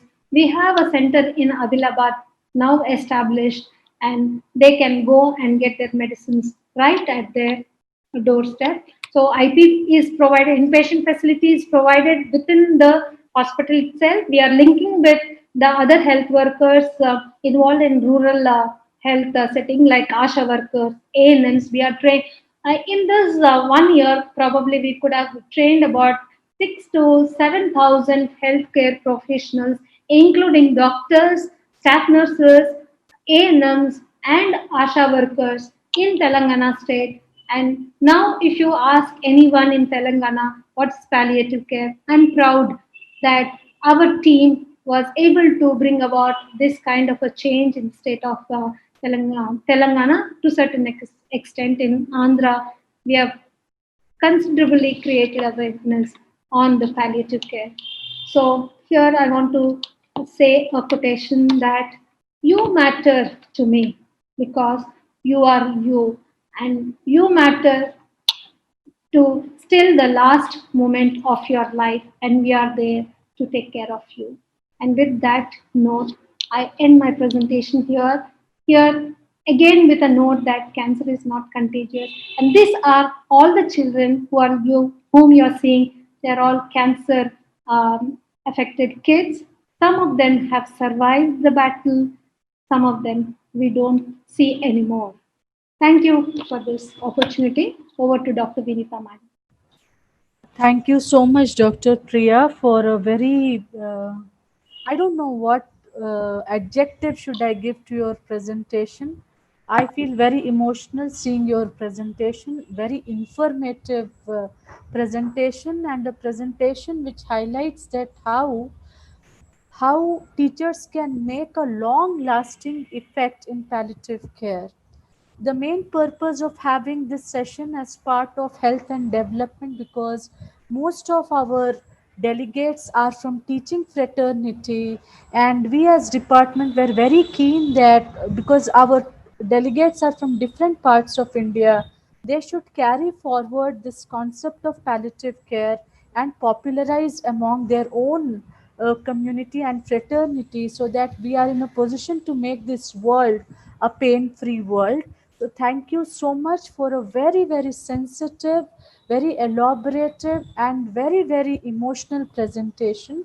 Participants can also take screenshot of the contact details being provided by Priya madam, and you can get in touch with her if you want to help your community to introduce palliative care in your local districts or in your villages. With your permission, Dr. Priya, like if you can see the chat box, there it is flooded with lot of good comments on your presentation. There is also a question. Again, I'm just missing out that question. One second. That question was from Nigeria, from Jamilu Rabiu. Can someone who is from non-medical profession be among the volunteers? If yes, what role he or she is expected to play? Uh, I am a very good example, Jamilu, because I am not a doctor. I'm a zoologist by my profession, but still I continue to volunteer. And anyone who has a good heart, a will, they can. Just that you have to have a mind to help somebody. So our own, in whatever way, you might be good at something. Because I'm a teacher by my profession, I do a lot of training programs. I help the MNJ Cancer Hospital, which is a training center for palliative care. I am a trainer there, and I also try to help the hospital to get funds. I do a lot of fundraising program. I help the children of the who are affected with cancer and need blood products by doing a lot of blood donation camps. So whatever you are interested, you need not be a healthcare professional or you would have studied medicine to do this voluntary. You anyone can help because, as I told you, the needs of such patients are multidisciplinary in nature. Doctors and nurses alone cannot do the job. It is the job. If they want to come and sit and cry, who are the people who can help? It could be a counselor, it could be a psychologist, could be a sociologist, a medical social worker, anyone with good heart can be part of this. Only thing is, I request that we should undergo a training to do this because it's a human tendency that we go and try to say unwanted things with the patient. The patient is going to die, and then we go and say, like with lot of sympathy, we go and say, "Are kuch nahi hua, nothing will happen to you." He's going to die, and not knowing what to say, we just become sympathetic and we say, so what, how we want to talk to them, everything. It's a course, and we give training to such people. Even in the communication skills, we train the people so that we rather than being adding to their pain, we should help them to come out of their suffering. Thank you, Dr. Priya. This would be our last question. The question is about like what are the challenges being faced by palliative care professionals? Yeah, there are many challenges. First of all, there is no awareness. First thing. Secondly, healthcare professionals. See, for a doctor, like Dr. Sri Lakshmi Madam was also mentioning that they are not given due respect. Here in palliative medicine, also, not many doctors or nurses want to deal or come to this palliative care because they are dying with dying, dealing with the dying patients. So if any profession is there, dying is regarded as a bad thing.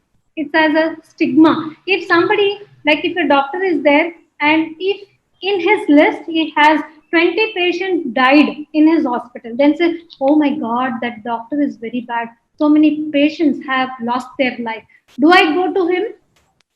That's the question. They question the credibility of the doctor. So many people they don't have the strength to face the suffering. Mind you, like when I was initially volunteering, I used to get nightmares. I used to get so much depressed. Hey, what's happening to these people? They are going to die. So it's not very easy to volunteer. It's not easy even to the medical professionals themselves to offer, because we are human beings. We tend to become sometime or the other. We try to become emotional, and we may break down. So there are many problems. And if somebody wants to go into that profession, family support is the must. They may say, "Why are you going to that place? You are seeing day and night death and suffering." And we tend to carry back the feelings from the workplace to the home. Then family, we start discussing with the family, and the family says, "Oh, you don't talk about all negative things with us."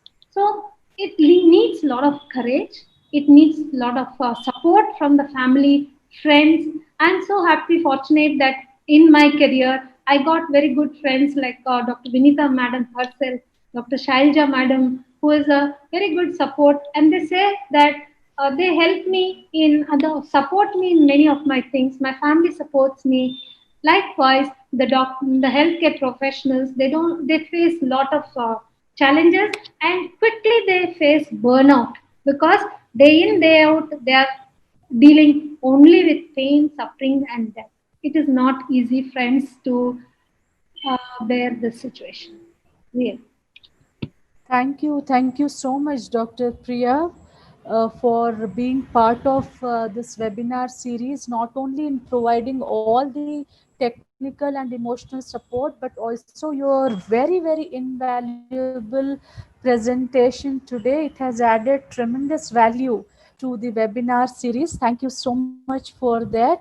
And my humblest request to all our participants is to kindly take forward this message of palliative care in your respective educational institutions, in your respective villages and districts, because if you want India to be a developed country, it has to be a pain free country as well. And that is not possible without palliative care. So it's my humblest request, and I also request you to join you all for tomorrow's last edition of this series. The registration link also has been posted in the chat box. Tomorrow's series is on Telangana, the road to developed state, and this entire series wouldn't have been possible without the support of Mr. Yashwant from Council for Green Revolution. Especially for a non-tech person like me, all the technical support was provided by Mr. Yashwant. So thank you so much, Mr. Yashwant from Council for Green Revolution. I would also like to thank Dr. Lakshma Reddy ji and Madam Leela Lakshma Reddy ji for their constant encouragement, support and blessings. And tomorrow being Teachers' Day, it is our day. In advance, I wish you all a very happy Teachers' Day and request you all to join for the last edition tomorrow. You all have been my supporters with your presence. I have received tremendous encouragement to carry this webinar series in the pandemic period. So thank you, Yashwant. Thank you, Dr. Priya. Thank you, all the participants and our very honorable speakers of today's edition, Professor Hema, Dr. Bobby Paul, Dr. Sri Lakshmi, and Dr. Priya. Thank you all, and we will meet Madam, again. in fact, is a really good opportunity. You have given a good platform for me so that I could share my No, thoughts. Thank you so much. thank you so much. And with that note, we will meet tomorrow. See you all. Have a great time. Thank you for your time. Thank you for your presence. Have a great day. See you all tomorrow, friends.